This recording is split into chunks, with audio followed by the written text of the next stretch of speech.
നമസ്കാരം. പ്രൈം ഡിബേറ്റിലേക്ക് സ്വാഗതം. മുൻകൂർ ജാമ്യാപേക്ഷ തള്ളിയിട്ടും നടൻ സിദ്ദിഖിനെ തൊടാനാകാതെ കേരള പോലീസ്. പോലീസിന്റെ മൂക്കിന് താഴെ നിന്ന് മുങ്ങിയ നടൻ ഒളിവിലോ അതോ ഒളിപ്പിച്ചതോ? സംശയം ബലപ്പെടുന്നു. മുൻകൂർ ജാമ്യാപേക്ഷയിൽ വിധി വരുന്നതുവരെ കൊച്ചിയിലുണ്ടായിരുന്ന സിദ്ദിഖിന് എങ്ങനെ പോലീസിനെ വെട്ടിക്കാനായി? ലുക്കൌട്ട് സർക്കുലറും പോലീസിന്റെ വലവിരിക്കലും പ്രഹസനമോ? സുപ്രീം കോടതിയിൽ നിന്ന് മുൻകൂർ ജാമ്യം കിട്ടാനുള്ള തന്ത്രപരമായ സഹായമോ ഈ കണ്ണുകെട്ടൽ? പ്രൈം ഡിബേറ്റ് ചർച്ച ചെയ്യും.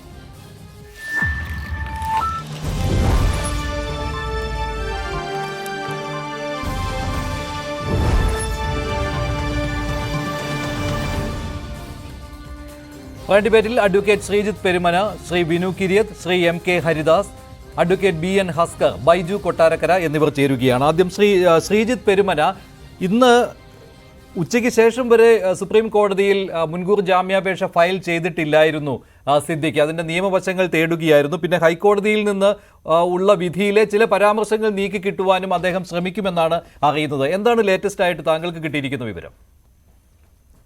അല്ല, നമുക്ക് ചില കാര്യങ്ങൾ ഡിസ്ക്ലോസ് ചെയ്യുന്നതിൽ ബുദ്ധിമുട്ടുണ്ട് എങ്കിൽ പോലും സ്വാഭാവികമായിട്ടും ഒരു അക്യൂസ്ഡ് എന്നുള്ള നിലയിൽ അദ്ദേഹത്തിന് അവയിൽ ചെയ്യാൻ പറ്റുന്ന ഒരു ലീഗൽ റെമഡി അതിൻ്റെ എക്സ്ട്രീമിൽ തന്നെ ബഹുമാനപ്പെട്ട ഹൈക്കോടതി ഈ വിഷയത്തിൽ 438 പ്രകാരം this is not a fit case to grant anticipatory or pre arrest bail എന്ന് പറഞ്ഞ സ്ഥിതിക്ക് ഏറ്റവും എക്സ്ട്രീമായിട്ട് ഈ രാജ്യത്തെ പരമോന്നത കോടതി ആ കോടതിയിലേക്ക് പോകുമ്പോൾ ഒരു പ്രത്യേകത കൂടിയുണ്ട്. ഈ ഹൈക്കോടതിയുടെ അത്രയും റിജിഡായിട്ടുള്ള ഒരു ചട്ടക്കൂടിൽ നിന്നായിരിക്കില്ല പൊതുവെ സുപ്രീം കോടതികൾ പറയാറുള്ളത്. പ്രത്യേകിച്ച് ഈ ചർച്ചയിലേക്ക് വരുമ്പോൾ ഞാൻ 1-2 കാര്യങ്ങൾ കൂടെ സൂചിപ്പിക്കാം.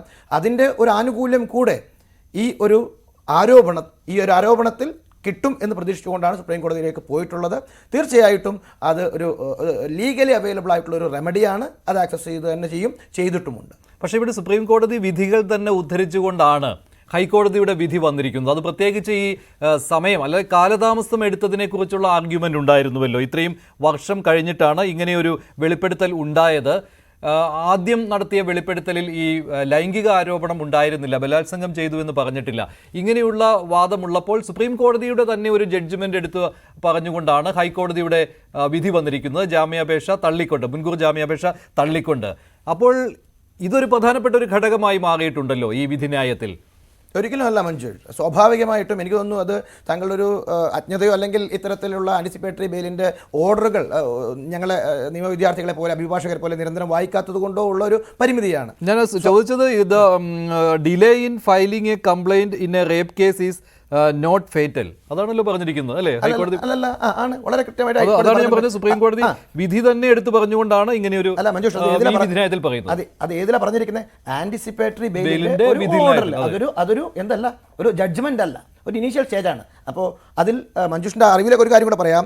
Bhadresh Bipin Bhai Sheth versus state of Gujarat എന്ന് പറഞ്ഞൊരു കേസുണ്ട്. അതിൽ ഇതേ സുപ്രീം കോടതി പറഞ്ഞിരിക്കുകയാണ്, held that the benefit of anticipatory bail cannot be denied when a charge even of serious offence like under section 376 IPC is added after a long period of time. അതായത് 376 എന്ന് പറയുന്ന ഒരു വകുപ്പ്, പീഡനം, റേപ്പ്, ബലാത്സംഗം എന്ന് പറയുന്ന ഒരു വകുപ്പ്, അത് നൽകാൻ വൈകിയ ഒരു സാഹചര്യത്തിലാണെങ്കിൽ ആൻറ്റിസിപ്പേറ്ററി ബെയിൽ കൊടുക്കാം എന്ന് വളരെ കൃത്യമായിട്ട് സുപ്രീം കോടതി പറഞ്ഞു വെച്ചിട്ടുണ്ട്. അപ്പം സുപ്രീം കോടതിയുടെ പലതരത്തിലുള്ള വിധികൾ നിലവിലുണ്ട്.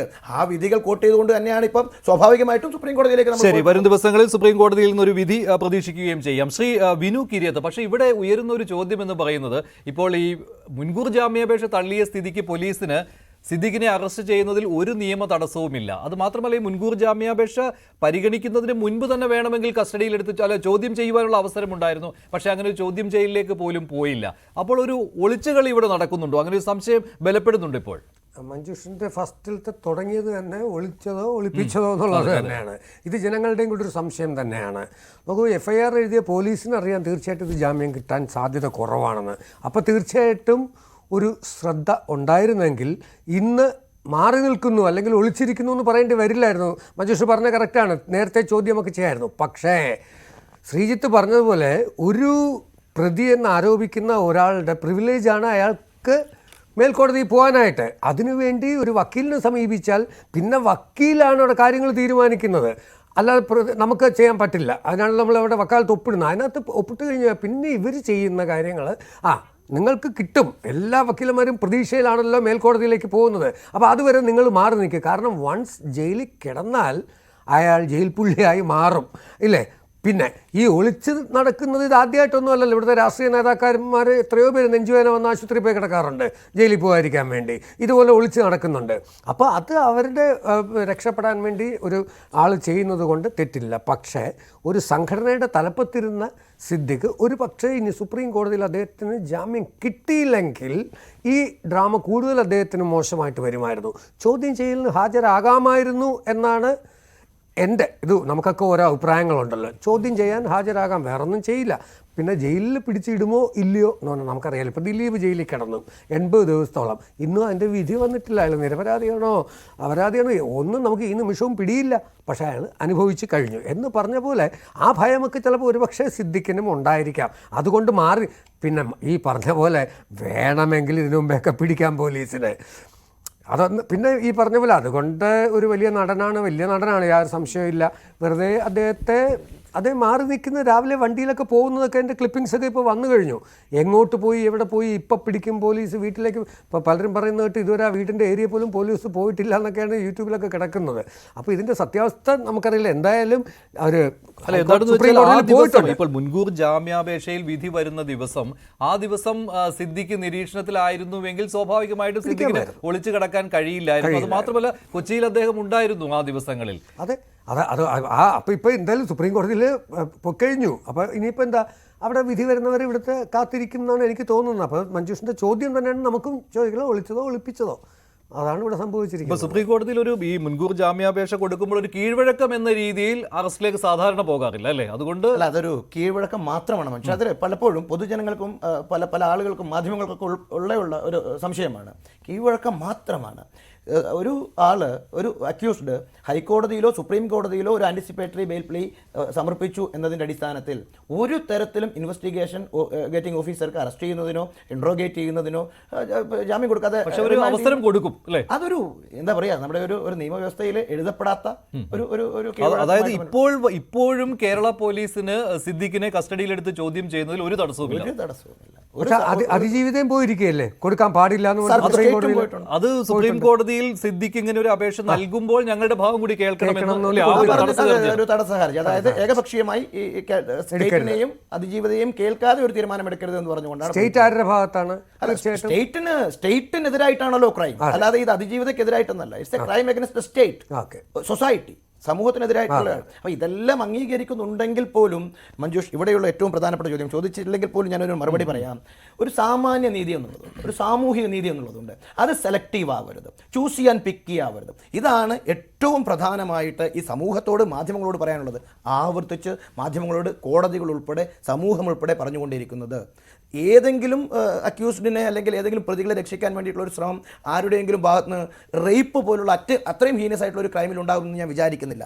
പക്ഷേ ഇവിടെ മറുവശത്ത് ഹൈക്കോടതി ഈ കഴിഞ്ഞ ഹേമ കമ്മിറ്റി റിപ്പോർട്ടിലെ ആ ഒരു ആർഗ്യുമെൻറ്റിൻ്റെ സമയത്തും ആ ഓർഡറിൽ പോലും വളരെ കൃത്യമായി പറയുന്നുണ്ട്, എങ്ങനെയാണോ ഒരു ഇരയുടെ ഇൻട്രസ്റ്റുകൾ, പൗരാവകാശങ്ങൾ ആർട്ടിക്കിൾ 21 പ്രകാരമുള്ള അവരുടെ സ്വകാര്യത ഉൾപ്പെടെ നിങ്ങൾ പരിഗണിക്കുന്നത്, സംരക്ഷിക്കുന്നത്, അതിന് തുല്യമായിക്കൊണ്ട് തന്നെ മാധ്യമങ്ങളും മറ്റ് സംവിധാനങ്ങളും പോലീസും ഈ അലീഗ്ഡ് ആയിട്ടുള്ള അക്യൂസേഷൻ വന്നിട്ടുള്ള ആളുകളുടെയും കൂടെ സംരക്ഷിക്കണമെന്ന് കൃത്യമായി പറഞ്ഞിട്ടുണ്ട്. ശ്രീജിത്തിനോട് എൻ്റെ ഒരു പേഴ്സണൽ ഒരു ക്വസ്റ്റ്യൻ. ഇവിടെ മുകേഷിന് ജാമ്യം കിട്ടി, ഇടവേള ബാബുവിന് കിട്ടി, നമ്മുടെ രഞ്ജിത്തിന് കിട്ടി, ബാക്കി എല്ലാവർക്കും. അപ്പോൾ ഇവരുടെ രണ്ടുപേരുടെ എന്താണ് ഇതിനകത്തുള്ള ഒരു വ്യത്യാസം? എന്തുകൊണ്ട് രണ്ടും കേരള കോടതിയിലാണെന്ന് ആലോചിച്ച് നോക്കുക. എന്തുകൊണ്ട് സിദ്ദിഖിന് മാത്രം കിട്ടിയില്ല എന്നുള്ളത് അല്ല, ഇവിടെ പ്രേക്ഷകന്റെ ചോദ്യമാണ്. പാനലിസ്റ്റുകളിൽ എനിക്ക് തോന്നുന്നു എന്നെക്കാൾ മുതിർന്ന അഭിഭാഷകരുണ്ട്. പക്ഷേ വളരെ കൃത്യമായിട്ടുള്ള ഒരു കാര്യം, ഇത്തരം അഭിഭാഷകർക്ക് പോലും പലപ്പോഴും ഇത്തരം മാധ്യമങ്ങളുടെ മുന്നിൽ വന്നിരിക്കുമ്പോൾ അവരുടേതായിട്ടുള്ള രാഷ്ട്രീയത്തിൽ പൊതിഞ്ഞു മാത്രമേ അഭിപ്രായങ്ങൾ പറയാൻ പറ്റുന്നുള്ളൂ എന്നുള്ളതാണ് ഒരു പരിമിതി. പക്ഷെ അങ്ങനെ പറയുന്നുള്ളതാണ്. ഈ വ്യത്യാസം എന്താണെന്ന് ചോദിച്ചാൽ, മഞ്ജുഷിനെ ഞാൻ ഇപ്പോൾ കൈമാറാം ഈ 3, 2, 6 പേരുടെ ആന്റിസിപ്പേറ്ററി ബെയിൽ അനുവദിച്ചുകൊണ്ടുള്ള വിധി. അതിൽ ഓരോ വിധിയും ഞാൻ പറയട്ടെ, ആരുടെയൊക്കെ? ഇടവേള ബാബു, അതുപോലെ തന്നെ മുകേഷ്, മണിയമ്പിള്ള രാജു, രഞ്ജിത്ത്, ചന്ദ്രശേഖർ, പിന്നെ കോൺഗ്രസിന്റെ അഭിഭാഷകനായിട്ടുള്ള ചന്ദ്രശേഖർ, അതുപോലെ തന്നെ നേരത്തെ പറഞ്ഞിട്ടുള്ള പിന്നെ വിജയ് ബാബു, ഞാൻ വന്നിട്ടുള്ള വിജയ് ബാബു, ഇത്തരമുള്ള ആളുകളുടെ ഇതൊന്നും മഞ്ജുഷ ചർച്ച ചെയ്തിട്ടുള്ളൂ. മഞ്ജുഷ ഇതൊന്നും മഞ്ജുഷ ചർച്ച ചെയ്തില്ലല്ലോ. ഒരൊറ്റ ആൻറ്റിസിപ്പേറ്ററി ബെയിൽ എടുത്തിട്ടാണ് ഘോരമായിട്ട് മാധ്യമങ്ങൾ ചർച്ച ചെയ്യുന്നത്. ഇത് ശിക്ഷിച്ചു കഴിഞ്ഞു എന്നാണ് പറയുന്നത്. ഇന്നലെ ഞാൻ പങ്കെടുത്ത ഒരു മാധ്യമത്തിൽ കഴിഞ്ഞു എന്നല്ല, ആന്റിസിപ്പേറ്ററി ബെയിൽ അനുവദിച്ചില്ല എന്ന് പറയുമ്പോൾ അയാൾ കുറ്റവാളിയാണെന്നൊന്നും ആരും പറയുന്നില്ല. അല്ലല്ല, അങ്ങനെ പറയുന്നില്ലല്ലോ. പ്രതീതി നിങ്ങൾ പ്രതീതി അല്ലല്ലോ. ഈ ആന്റിസിപ്പേറ്ററി ബെയിൽ കിട്ടുന്നില്ല എന്ന് പറയുമ്പോൾ അത് പ്രോസിക്യൂഷന്റെ വിജയം കൂടിയാണ്. പക്ഷേ അവിടെ പോലീസിന്റെ വീഴ്ചയെ കുറിച്ചാണ് സംസാരിച്ചത്. പോലീസിന് എന്തുകൊണ്ട് ഇത്രയും നാളായിട്ട് ഈ ആളെ സിദ്ദിഖിനെ കസ്റ്റഡിയിലെടുത്ത് ചോദ്യം ചെയ്യുവാൻ കഴിഞ്ഞില്ല, അല്ലെങ്കിൽ ചോദ്യം ചെയ്യുവാൻ ഒന്ന് വിളിച്ചു വരുത്തുവാൻ പോലും കഴിഞ്ഞില്ല എന്നുള്ളത് ഉന്നയിക്കാൻ പറ്റില്ല എന്നില്ലല്ലോ. കാരണം പോലീസ് ഇവിടെ ശേഖരിച്ചത് എന്തൊക്കെയാണ്? ഇത് വർഷങ്ങൾക്ക് മുൻപ് നടന്ന ഒരു സംഭവമായിട്ട് കൂടി പോലീസിന് ആ ഹോട്ടൽ മുറിയിലെ രേഖകൾ കിട്ടിയിട്ടുണ്ട്, അതുപോലെ തന്നെ ഇലക്ട്രോണിക്സ് തെളിവുകൾ കിട്ടിയിട്ടുണ്ട്. ഇല്ല, ഇതെല്ലാം സമ്പാദിക്കാൻ കഴിഞ്ഞ പോലീസിന് അത്രയും ദിവസം എന്തുകൊണ്ട് ഒരു വിളിച്ചു വരുത്തിയ ഒരു ചോദ്യം ചെയ്യലിന് സാധിച്ചില്ല? മഞ്ജുഷ് ഇപ്പോൾ വളരെ സ്പെസിഫിക് ആയിട്ട് കൃത്യമായിട്ട് ചോദിച്ചു. ഇതല്ല ഇവിടുത്തെ മാധ്യമങ്ങൾ ഉണ്ടാക്കിയെടുക്കുന്ന ഒരു പ്രതീതി. എന്താ ചോദിക്കുന്നത്? കണ്ടില്ല, ഇന്നലെ ഞാൻ പങ്കെടുത്തിട്ടുള്ള ഒരു പ്രമുഖ മാധ്യമത്തിലെ ആങ്കർ അവരുടെ മോഡറേറ്റർ ചോദിക്കുകയാണ്, എനിക്കിപ്പോൾ ഒരു കെട്ടിപ്പിടിച്ചൊരു ഉമ്മ കൊടുക്കാനാണ് തോന്നുന്നത്. അപ്പോൾ അവിടെ ഉണ്ടായിരുന്ന ഒരു പ്രമുഖ അഭിഭാഷകൻ, ഈ കേസിൽ ഉൾപ്പെടെ അദ്ദേഹം ഹാജരായിട്ടുണ്ട്. അദ്ദേഹം പറയാണ്, this is a landmark judgment. ഒരു ഫൈനൽ വെർഡിക്റ്റ് വന്നതുപോലെ അദ്ദേഹം പറയുന്നത്. അങ്ങനെ ഒന്നും അല്ലാന്നേ. ഫസ്റ്റ് പണ്ടൊക്കെ അത് മറുവശവുമുണ്ട് ശ്രീ പെരുമന. മറുവശത്ത് മുൻകൂർ ജാമ്യം കിട്ടിക്കഴിഞ്ഞാൽ എല്ലാമായി എന്ന് കണക്കാക്കുകയുണ്ട്. ഞങ്ങളെല്ലാം കുറ്റവിമുക്തരായി എന്ന രീതിയിലുള്ള പെരുമാറ്റമുണ്ട്. അങ്ങനെ ആരും സൃഷ്ടിച്ചിട്ടില്ല. ഞങ്ങൾ എല്ലാത്തിനും കുറ്റവിമുക്തരായി, മുൻകൂർ ജാമ്യം ഞങ്ങൾക്ക് കിട്ടിയെന്ന് പറഞ്ഞു പോകുന്നവരുമുണ്ട്. അതിൽ ഈ പറയുന്ന ബാക്കി നടന്മാർ ഉൾപ്പെടുന്നുണ്ട്. മഞ്ജുഷ അതിലൊരു പ്രശ്നം, ഈ നേരത്തെയൊക്കെ ഈ ആന്റിസിപ്പേറ്ററി ബെയിൽ സെഷൻസ് കോടതിയിൽ വന്നാലും ഹൈക്കോടതിയിൽ വന്നാലും എങ്ങനെയാണ് വിധിന്യായം എന്ന് പറയുക? This is not a fit case to grant anticipatory bail or pre arrest bail എന്ന് പറയും. രണ്ടുപേരും അങ്ങനെയായിരുന്നു. സുപ്രീം കോടതി പലതവണ ഇത് കാണുമ്പോൾ നിങ്ങൾക്ക് വേറെ എന്താണ് അവിടെ പണി? ഈ സെഷൻസ് കോടതിയിലും ഹൈക്കോടതിയോടും ചോദിച്ചു, നിങ്ങൾ എന്ത് ചെയ്യണം? കാര്യകാരണ സഹിതം എന്തുകൊണ്ടൊരു എക്സ്ട്രാ ഓർഡിനറി ജുഡീഷ്യൽ ഡിസ്ക്രീഷൻ നിങ്ങൾ ഇങ്ങനെ ഉപയോഗിച്ചു എന്നുള്ളതിന് കാര്യകാരണ സഹിതം റീസൺസ് പറയണം എന്ന് പറഞ്ഞു. അതിനുശേഷമാണ് 10-20 പേജുകൾ ഉണ്ടായത്. ഈ this is not a fit case to grant pre arrest bail എന്ന് മാത്രം പറഞ്ഞിരുന്നെങ്കിൽ മഞ്ജുഷ് എന്ത് ചെയ്യുമായിരുന്നു? കുടുങ്ങിപ്പോയനെ നിങ്ങളൊക്കെ. എങ്ങനെ ഇദ്ദേഹത്തിനെതിരെ ഉണ്ടാകുന്ന ഒരു നരേറ്റീവ്, ഇദ്ദേഹം പീഡകനാണെന്ന് നിങ്ങൾ ഇന്നേ പ്രതിഷ്ഠിക്കുന്ന ഒരു അവസരം നിങ്ങൾക്ക് ഒഴിവാകുമായിരുന്നു. സത്യത്തിൽ അങ്ങനെ ഒരു അവസ്ഥ ഉള്ള സമയത്തൊന്നും ഈ മാധ്യമങ്ങൾ ഇത്ര കണ്ട് എന്താണ്? മാധ്യമങ്ങൾക്കൊരു പ്രത്യേകത ഉണ്ട്. ന്യൂസ് 18 മാത്രം, മൊത്തം മാധ്യമങ്ങൾ വളർത്തിയത് നീയെ ചാപ്പ, കൊല്ലിച്ചത് നീയെ ചാപ്പ എന്ന് പറഞ്ഞാൽ മലയാളി അങ്ങനെ തന്നെയാണ്. നമുക്കറിയാം, ഇവരുടെ ഒന്നും സിനിമകളിനെ കുറിച്ച് സ്ഥലത്തേക്ക് ആൾക്കാർ കാണില്ല. മലയാളിക്ക് അങ്ങനെ ഒരു ഭയങ്കര തെറ്റുകാരനാണെന്ന് തെളിയും മുമ്പേ വിധി എഴുതുന്നത് നമുക്ക് സോഷ്യൽ മീഡിയയിൽ കാണാൻ പറ്റുന്നുണ്ട്. പക്ഷെ ഇവിടെ അങ്ങനെ വിനു അങ്ങനെ പറയുമ്പോൾ ഒരു സ്ത്രീയാണ് പരാതി കൊടുക്കുവാനായിട്ട് മുന്നോട്ട് വന്നിരിക്കുന്നത്. സിദ്ദിഖിനെതിരെയുള്ള ഈ പരാതി വ്യാജ പരാതിയാണെന്ന്. വിനു, താങ്കൾ സിനിമാ രംഗത്ത് നിന്നുള്ള ആളാണല്ലോ. ഞാൻ വ്യാജ പരാതി എന്ന് പറഞ്ഞില്ല, എവിഡൻസ് പോലീസിന് കിട്ടിയെന്നാണ് ഞാൻ പറഞ്ഞത്. ഏകദേശം മസ്കറ്റ് ഹോട്ടലിൽ പോയിട്ട് ആ കുട്ടി പറഞ്ഞതെല്ലാം വളരെ കറക്റ്റ് ആണെന്നുള്ള രീതിയിൽ തന്നെയാണ് കിട്ടിയിരിക്കുന്നത്. പക്ഷേ ഈ പറഞ്ഞ പോലെ ഈ വർഷങ്ങൾക്ക് മുമ്പേ നടന്നതാണോ അതിപ്പോൾ കോടതി പോലും പറഞ്ഞാൽ ഒരു വിഷയമല്ല, എപ്പോൾ വേണമെങ്കിലും പറയാമെന്നാണ് പറഞ്ഞിരിക്കണം. അത് പലരും മിസ്യൂസ് ചെയ്യായിരുന്നാൽ വളരെ സിമ്പിളായിട്ടൊരു ഉദാഹരണം കൂടി ഞാനിതിനെ പ്രേക്ഷകർക്കും മഞ്ജുഷിനും മനസ്സിലാകുന്ന രീതിയിൽ പറയാം. ഈ മുകേഷിൻ്റെ കേസിൽ ഈ പരാതിക്കാരി ഒരു നിയമ ബിരുദധാരിയാണ്. മുകേഷിൻ്റെ പരാതിക്കാരി എന്ന് പറയുന്നത്. ഈ പരാതിക്കാരി ഈ കൃത്യം നടന്ന ഡേറ്റ് മാത്രമല്ല വർഷം പോലും മറന്നുപോയി എന്നുള്ളതാണ്. FIS 2 പ്രാവശ്യം മാറ്റി എന്നുള്ളതാണ്. 3ാമത്തെ പ്രാവശ്യം വളരെ രസകരമായിട്ട് ഇവരുടെ അക്കൗണ്ടിലേക്ക് ഈ റേപ്പ് ചെയ്ത ആളുടെ നിന്ന് 1 ലക്ഷം രൂപ ചോദിക്കുക. അത് ഏത് അക്കൗണ്ടിലേക്കാണെന്നുള്ളത് പോലും ഈ ആന്റിസിപ്പേറ്ററി ബെയിലിൽ പറഞ്ഞിട്ടുണ്ട്, ചർച്ചയുണ്ടായിട്ടില്ല. പിന്നെ ഒരു കാര്യം ചോദിച്ചു, കെട്ടിപ്പിടിച്ച് ഉമ്മ കൊടുക്കുകയാണ് ഇമെയിൽ അയക്കുമ്പോൾ. താങ്കളെപ്പോലെ ജീവിതത്തിൽ ഇത്ര നല്ല ഒരു മാന്യനായിട്ടുള്ള മനുഷ്യനെ കണ്ടിട്ടില്ല. താങ്കളുടെ വില്ലയിൽ ഞാൻ വന്നു, താങ്കളുടെ കുടുംബത്തിൽ എന്തൊക്കെയാണ് പ്രശ്നങ്ങൾ, ആ പ്രശ്നങ്ങൾ പരിഹരിക്കാൻ എന്നെ കൂടെ അനുവദിക്കൂ, താങ്കളുടെ ഭാര്യയുടെ നമ്പർ തരൂ എന്നൊക്കെ ചോദിക്കുകയാണ് ആര്? Rape victim. എന്നിട്ട് അതിൽ വളരെ ആശ്ചര്യത്തോടു കൂടെ കോടതി ചോദിക്കുന്ന ഒരു ചോദ്യമുണ്ട് മഞ്ജുഷ്, എങ്ങനെയാണ് ഇങ്ങനെ ഒരു ഇതാണ് it is very difficult to believe that a victim sent greetings to a person who committed rape on her. ഒരു പെൺകുട്ടിയെ റേപ്പ് ചെയ്തിട്ടുള്ള ആ റേപ്പ് വിക്ടിം 10 വർഷത്തിന് ശേഷം ആ റേപ്പ് ചെയ്ത ആൾക്ക് ഉമ്മ കൊടുക്കാൻ ഇമെയിലിലൂടെ വാട്സാപ്പിലൂടെ പൈസ ചോദിക്കുകയാണ്. അതേപോലെ തന്നെ ഫോട്ടോ ഇടുകയാണ്. കുടുംബത്തിൽ ഇടപെടാൻ നമ്പർ ചോദിക്കുകയാണ് 3 പ്രാവശ്യം. ഏറ്റവും ഒടുവിൽ 2023 ഈ പറഞ്ഞിരിക്കുന്ന മുകേഷിന് ഗ്രീറ്റിംഗ്സ് അയച്ചതിൻ്റെ തെളിവുകൾ മുഴുവൻ കൈമാറിയിട്ടുണ്ട് എന്ന് പറഞ്ഞതിന് സമാന്തരമാണ് രഞ്ജിത്തിനെതിരായിട്ടുള്ള ആരോപണം. രഞ്ജിത്തിൻ്റെ കേസിലോ 2012 പീഡനം നടന്നു എന്ന്, കാർണൽ റേപ്പ് നടന്നു എന്ന് പറയുന്ന സ്ഥലത്ത് അങ്ങനെ ഒരു ഹോട്ടലേ ഉണ്ടായിരുന്നില്ല, അത് ഉദ്ഘാടനം ചെയ്യപ്പെട്ടിട്ടുണ്ടായിരുന്നില്ല. പ്രാമോഫസി അതിലൊരു കേസില്ല, ഇതിൽ ഈ ഒരു വിറ്റ്നസിനെ, പ്രൈം വിറ്റ്നസിനെ, ഇരയെ ഡിസ്ക്രെഡിറ്റ് ചെയ്യേണ്ടി വരുന്നു, കോൺട്രാഡിക്ടറിയാണ് സ്റ്റേറ്റ്മെന്റ് എന്നുള്ളത് തെളിയിക്കാൻ വേണ്ടി പറ്റി. ഈ രഞ്ജിത്തിന്റെ കേസിൽ കോടതി തീർപ്പാക്കുകയായിരുന്നുമില്ലേ മുൻകൂർ ജാമ്യ ഹർജി? കാരണം ഇത് ജാമ്യം കിട്ടാവുന്ന വകുപ്പാണ് ചുമത്തിയിരിക്കുന്നത് എന്ന് പ്രോസിക്യൂഷൻ തന്നെ പറഞ്ഞതുകൊണ്ട്. മണിയമ്പിള്ള രാജുവിന്റെ കേസിലും അങ്ങനെ തന്നെയാണ്. കാരണം ജാമ്യം കിട്ടാവുന്ന വകുപ്പാണ്, അതുകൊണ്ട് പിന്നെ മുൻകൂർ ജാമ്യം ജാമ്യം കിട്ടാവുന്ന വകുപ്പല്ല. 376 എല്ലാവരുടെയും കയ്യിലില്ലല്ലോ, ആരുടെയൊക്കെ ഉണ്ട്. മുകേഷിന്റെ ജയസൂര്യയുടെയിലും 376 ഇട്ടിട്ടില്ല. ഇല്ല. മണിയമ്പിള്ള രാജു, എനിക്ക് തോന്നുന്നു മണിയമ്പിള്ള രാജുവോ മുകേഷോ രണ്ടിൽ ഒരാളുടെ അതുപോലെ സുധീഷ്, മണിയമ്പിള്ള രാജു എല്ലാവരുടെയും പേരിൽ അതാണ് ഞാൻ പറയുന്നത്. പക്ഷേ ഇവിടെ ജാമ്യം കിട്ടിയത് ഭൂരിപക്ഷവും നോൺ കോഗ്നിസിബിൾ ഒഫൻസിലാണ്, നോൺ ബെയിലബിൾ ഒഫൻസിലാണ് ജാമ്യം കിട്ടിയിട്ടുള്ളത്. പ്രേമഫസി അവർ പറയുന്നത് ഇങ്ങനെ ഒരു സംഭവമേ നടന്നിട്ടില്ല എന്നുള്ളത്. രഞ്ജിത്തിന്റെ കാര്യം ഈ കേസിൽ, സിദ്ദിഖിന്റെ കേസിൽ അങ്ങനെയല്ല. സിദ്ദിഖിന്റെ കേസിൽ മൊഴിയിൽ ഉറച്ചു നിൽക്കുന്നുണ്ട് എന്ന് മാത്രമല്ല, ആ പറഞ്ഞ സംഭവങ്ങൾ, സാക്ഷിമൊഴികൾ അത് കൃത്യമായിട്ട് പോലീസ് രേഖപ്പെടുത്തിയത് ശരിയാണ്, പ്രഥമദൃഷ്ട ശരിയാണ് എന്നുള്ള കാര്യം മുൻകൂർ ജാമ്യാപേക്ഷയിലെ ഈ വിധിയിൽ തന്നെ പറയുന്നുണ്ട്. തെളിവെന്ന് പറയുന്നില്ല, പ്രഥമ ദൃഷ്ടിയ കോടതി ഇപ്പോൾ ചെയ്യുന്ന ഈ ഒരു ഫൈൻഡിങ്സ്, ആ ഫൈൻഡിങ്സ് എൻ്റെ ഒരു വിവേചനാധികാര പ്രകാരം ഞാൻ കൺവിൻസ്ഡ് ആണ് ഇതിലൊരു പ്രാഥമികമായ കുറ്റകൃത്യം നടന്നു എന്ന് ഞാൻ പറ്റില്ല. പക്ഷേ അവിടെയെല്ലാം സംശയ നിഴലിൽ നിൽക്കുന്നത് ഈ പോലീസിന്റെ ഇപ്പോഴത്തെ ആറ്റിറ്റ്യൂഡാണ്. ശ്രീ അഡ്വക്കേറ്റ് BN ഹസ്കർ, പ്രോസിക്യൂഷന്റെ വിജയമാണ് ശരി ഈ മുൻകൂർ ജാമ്യം കിട്ടാതെ വന്നത് സിദ്ദിഖിന്. പക്ഷേ പോലീസിന് എന്തുകൊണ്ടാണ് സിദ്ദിഖിലേക്ക് എത്തിപ്പെടാൻ ഇതുവരെ കഴിയാതെ പോയത്? ഇവിടെ തന്നെ ഉണ്ടായിരുന്നയാളാണല്ലോ. എനിക്ക് തോന്നുന്നു ഓഗസ്റ്റ് മാസം 28-ാം തീയതി അല്ലേ ഈ പരാതി വരുന്നത് സിദ്ദിഖിനെതിരെ മ്യൂസിയം സ്റ്റേഷനിൽ. എന്നിട്ടും ഇത്രയും നാളുണ്ടായിട്ടും സിദ്ദിഖിനെ ഒന്ന് ചോദ്യം ചെയ്യുവാനോ മൊഴിയെടുക്കുവാനോ ഒന്നും ഈ പോലീസിന് സാധിച്ചില്ല എന്ന് പറയുമ്പോൾ അത് രക്ഷിക്കാനല്ലെങ്കിൽ പിന്നെ എന്തിനാണ്? മഞ്ജുഷേ, നമുക്ക് കേരളത്തിൽ ഒരു കുറ്റവാളിയുടെ മനസ്സിനെ സംബന്ധിച്ചുള്ള ഒരു വലിയ വിശകലനത്തിന് ശ്രമിക്കുന്നതാണ് അതിന്റെ ഒരു പരിമിതിയും ഈ കാര്യത്തിലുണ്ട്. പല കുറ്റവാളികളും കുറ്റകൃത്യത്തിൽ ഏർപ്പെട്ടതിന് ശേഷം ആ കുറ്റകൃത്യം എങ്ങനെ മറയ്ക്കുന്നതിനു വേണ്ടിയോ അല്ലെങ്കിൽ ഏതൊക്കെ തരത്തിൽ ആ കുറ്റകൃത്യം രക്ഷപ്പെടുന്നതിനു വേണ്ടിയോ നടത്തുന്ന ശ്രമങ്ങളുടെ ഭാഗമായിട്ടാണ് പലപ്പോഴും ഇത്തരം സംഭവങ്ങൾ ഉണ്ടാകുന്നത്. പോലീസിന് ഇക്കാര്യത്തിൽ ചില പരിമിതികളുണ്ട്. കാരണം ബഹുമാനപ്പെട്ട ഹൈക്കോടതിയിൽ ഒരു മുൻകൂർ ജാമ്യം നിലനിൽക്കുന്ന സാഹചര്യത്തിൽ ആ ജാമ്യത്തിന്റെ അന്തിമ വിധി വരുന്നതുവരെ കാത്തിരിക്കുന്നതിനുള്ള സാമാന്യ നീതി പോലീസ് ഇക്കാര്യത്തിൽ എടുത്തിട്ടുണ്ട്. ആ വിധിയിൽ ആ ജാമ്യം ലഭിക്കുന്നില്ല എന്ന് തീർപ്പ് വരുന്ന ഘട്ടത്തിൽ സിദ്ദിഖിനെ തേടി പോലീസ് ഇറങ്ങുകയും ലുക്കൌട്ട് നോട്ടീസ് അടക്കമുള്ള നടപടിക്രമങ്ങളിലേക്ക് പോലീസ് പോയിട്ടുണ്ട്. അപ്പോൾ സിദ്ദിഖിന് അറസ്റ്റ് ചെയ്യുക, പോലീസിന്റെ നിരീക്ഷണം അത്ര മോശമൊന്നുമല്ല അഡ്വക്കേറ്റ് BN ഹസ്കർ.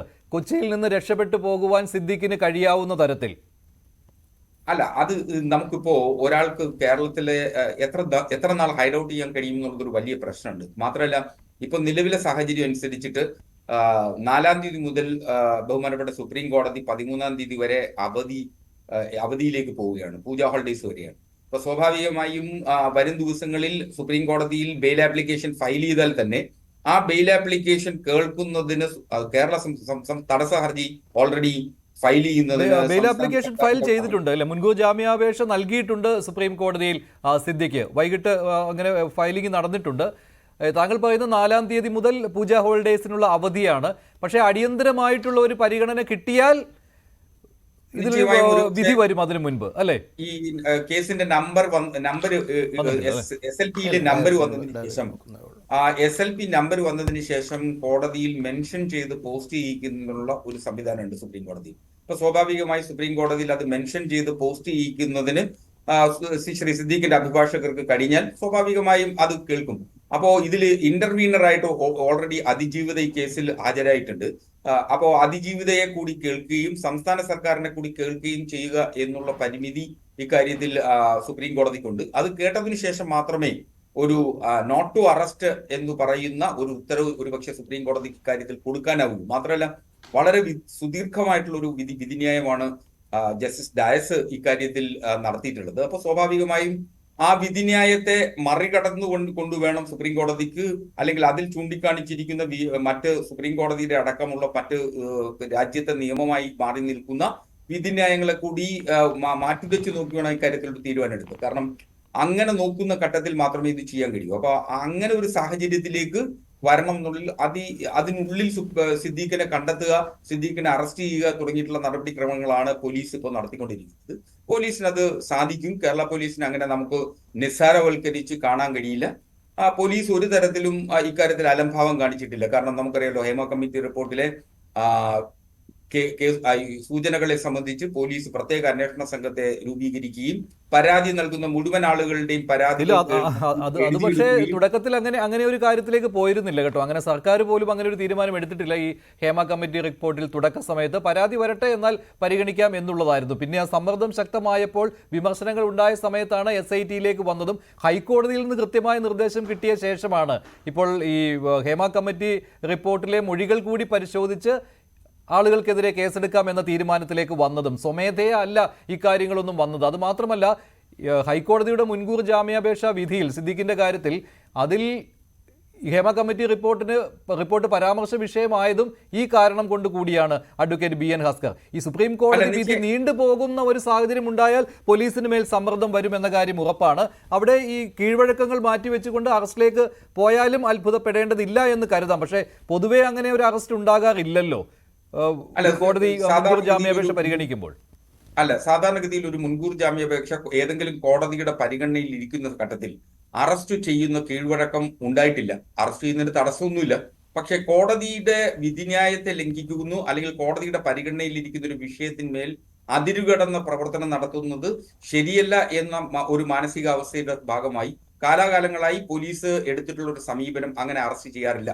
അത് സാധാരണ ഒരു പ്രവർത്തകൻ, സാധാരണ ഒരു സിറ്റിസൺ ആണെങ്കിൽ പോലും അങ്ങനെ തന്നെയാണ് അക്കാര്യത്തിൽ കാണാറുള്ളത്. ഇതിപ്പോ ഒരു സിനിമാ നടൻ എന്ന നിലയിൽ സമൂഹത്തിൽ സ്വാധീനം ചെലുത്താൻ കഴിയുന്ന ഉയർന്ന വ്യക്തിത്വം കൂടിയുള്ള ഒരു മനുഷ്യൻ എന്ന നിലയിൽ, അമ്മ എന്ന് പറയുന്ന സംഘടനയുടെ മുൻ ജനറൽ സെക്രട്ടറി എന്ന നിലയിൽ അദ്ദേഹത്തിന് സമൂഹത്തിൽ ധാരാളം സ്വാധീനം ഉണ്ട്. ആ സ്വാധീനം ഉപയോഗിക്കും സാധ്യതയുണ്ടായിരുന്ന ഒരാളെന്ന നിലയിലാണ് സിദ്ദീഖിനെ അക്കാര്യത്തിലും ഒരു സ്വാധീനത്തിനും വശംവദരാകാതെ പോലീസ് ഇപ്പോ വളരെ കൃത്യമായ നടപടികളിലേക്ക് പൊയ്ക്കൊണ്ടിരിക്കുകയാണ്. നിർഭാഗ്യവശാൽ ഇതുവരെ അറസ്റ്റ് ചെയ്യാൻ കഴിഞ്ഞിട്ടില്ല എന്നുള്ളതൊരു പരിമിതിയാണ്. സുപ്രീം കോടതിയിൽ ഈ കേസ് ഈ വെള്ളിയാഴ്ച വിളിക്കാൻ കഴിഞ്ഞാൽ, വെള്ളിയും തിങ്കളുമാണ് സാധാരണഗതിയിൽ ഈ കേസുകൾ, പുതിയ കേസുകൾ SLPകൾ ലിസ്റ്റ് ചെയ്യാറുള്ളത്. മിസ്ലേനിയസ് ലിസ്റ്റിംഗ് വരുന്നത് വെള്ളിയും തിങ്കളുമാണ്. ഒരുപക്ഷെ ഈ വെള്ളിയാഴ്ചയോ തൊട്ടടുത്ത തിങ്കളാഴ്ചയോ ആണ് ഈ കേസ് വരുന്നതിനുള്ള സാധ്യത സുപ്രീം കോടതിയിലുള്ളത്. അങ്ങനെ വന്നതിന് ശേഷം എന്തു തീരുമാനത്തിലേക്ക് എത്തും എന്നുള്ളതാണ് നാം ആകെ കാതോർത്തിരിക്കുന്നത്. സുപ്രീം കോടതി അതിനു മുമ്പ് ശ്രീ സിദ്ദീഖിനെ അറസ്റ്റ് ചെയ്യുന്നതിന് ആവശ്യമായിട്ടുള്ള നടപടികളാണ് പോലീസ് ഇപ്പോൾ എടുത്തിട്ടുള്ളതെന്നാണ് പോലീസിന്റെ ചടുലമായ നീക്കങ്ങളിൽ നിന്ന് നമുക്ക് തിരിച്ചറിയാനാകുന്നത്. ശ്രീ MK ഹരിദാസ്, താങ്കൾ ഇക്കാര്യം വിശ്വസിക്കുന്നുണ്ടോ? അഡ്വക്കേറ്റ് BN ഹസ്കർ പറഞ്ഞതുപോലെ ചടുലമായ നീക്കം പോലീസിന്റെ ഭാഗത്ത് നിന്ന് ഉണ്ടാകുന്നുണ്ട്, അല്ലാതെ ഈ മുൻകൂർ ജാമ്യം നേടുവാനുള്ള അവസരം ഉണ്ടാക്കി കൊടുക്കലല്ല കേരള പോലീസ് ചെയ്യുന്നത് എന്ന് അങ്ങനെ വിശ്വസിക്കാൻ പറ്റുമോ?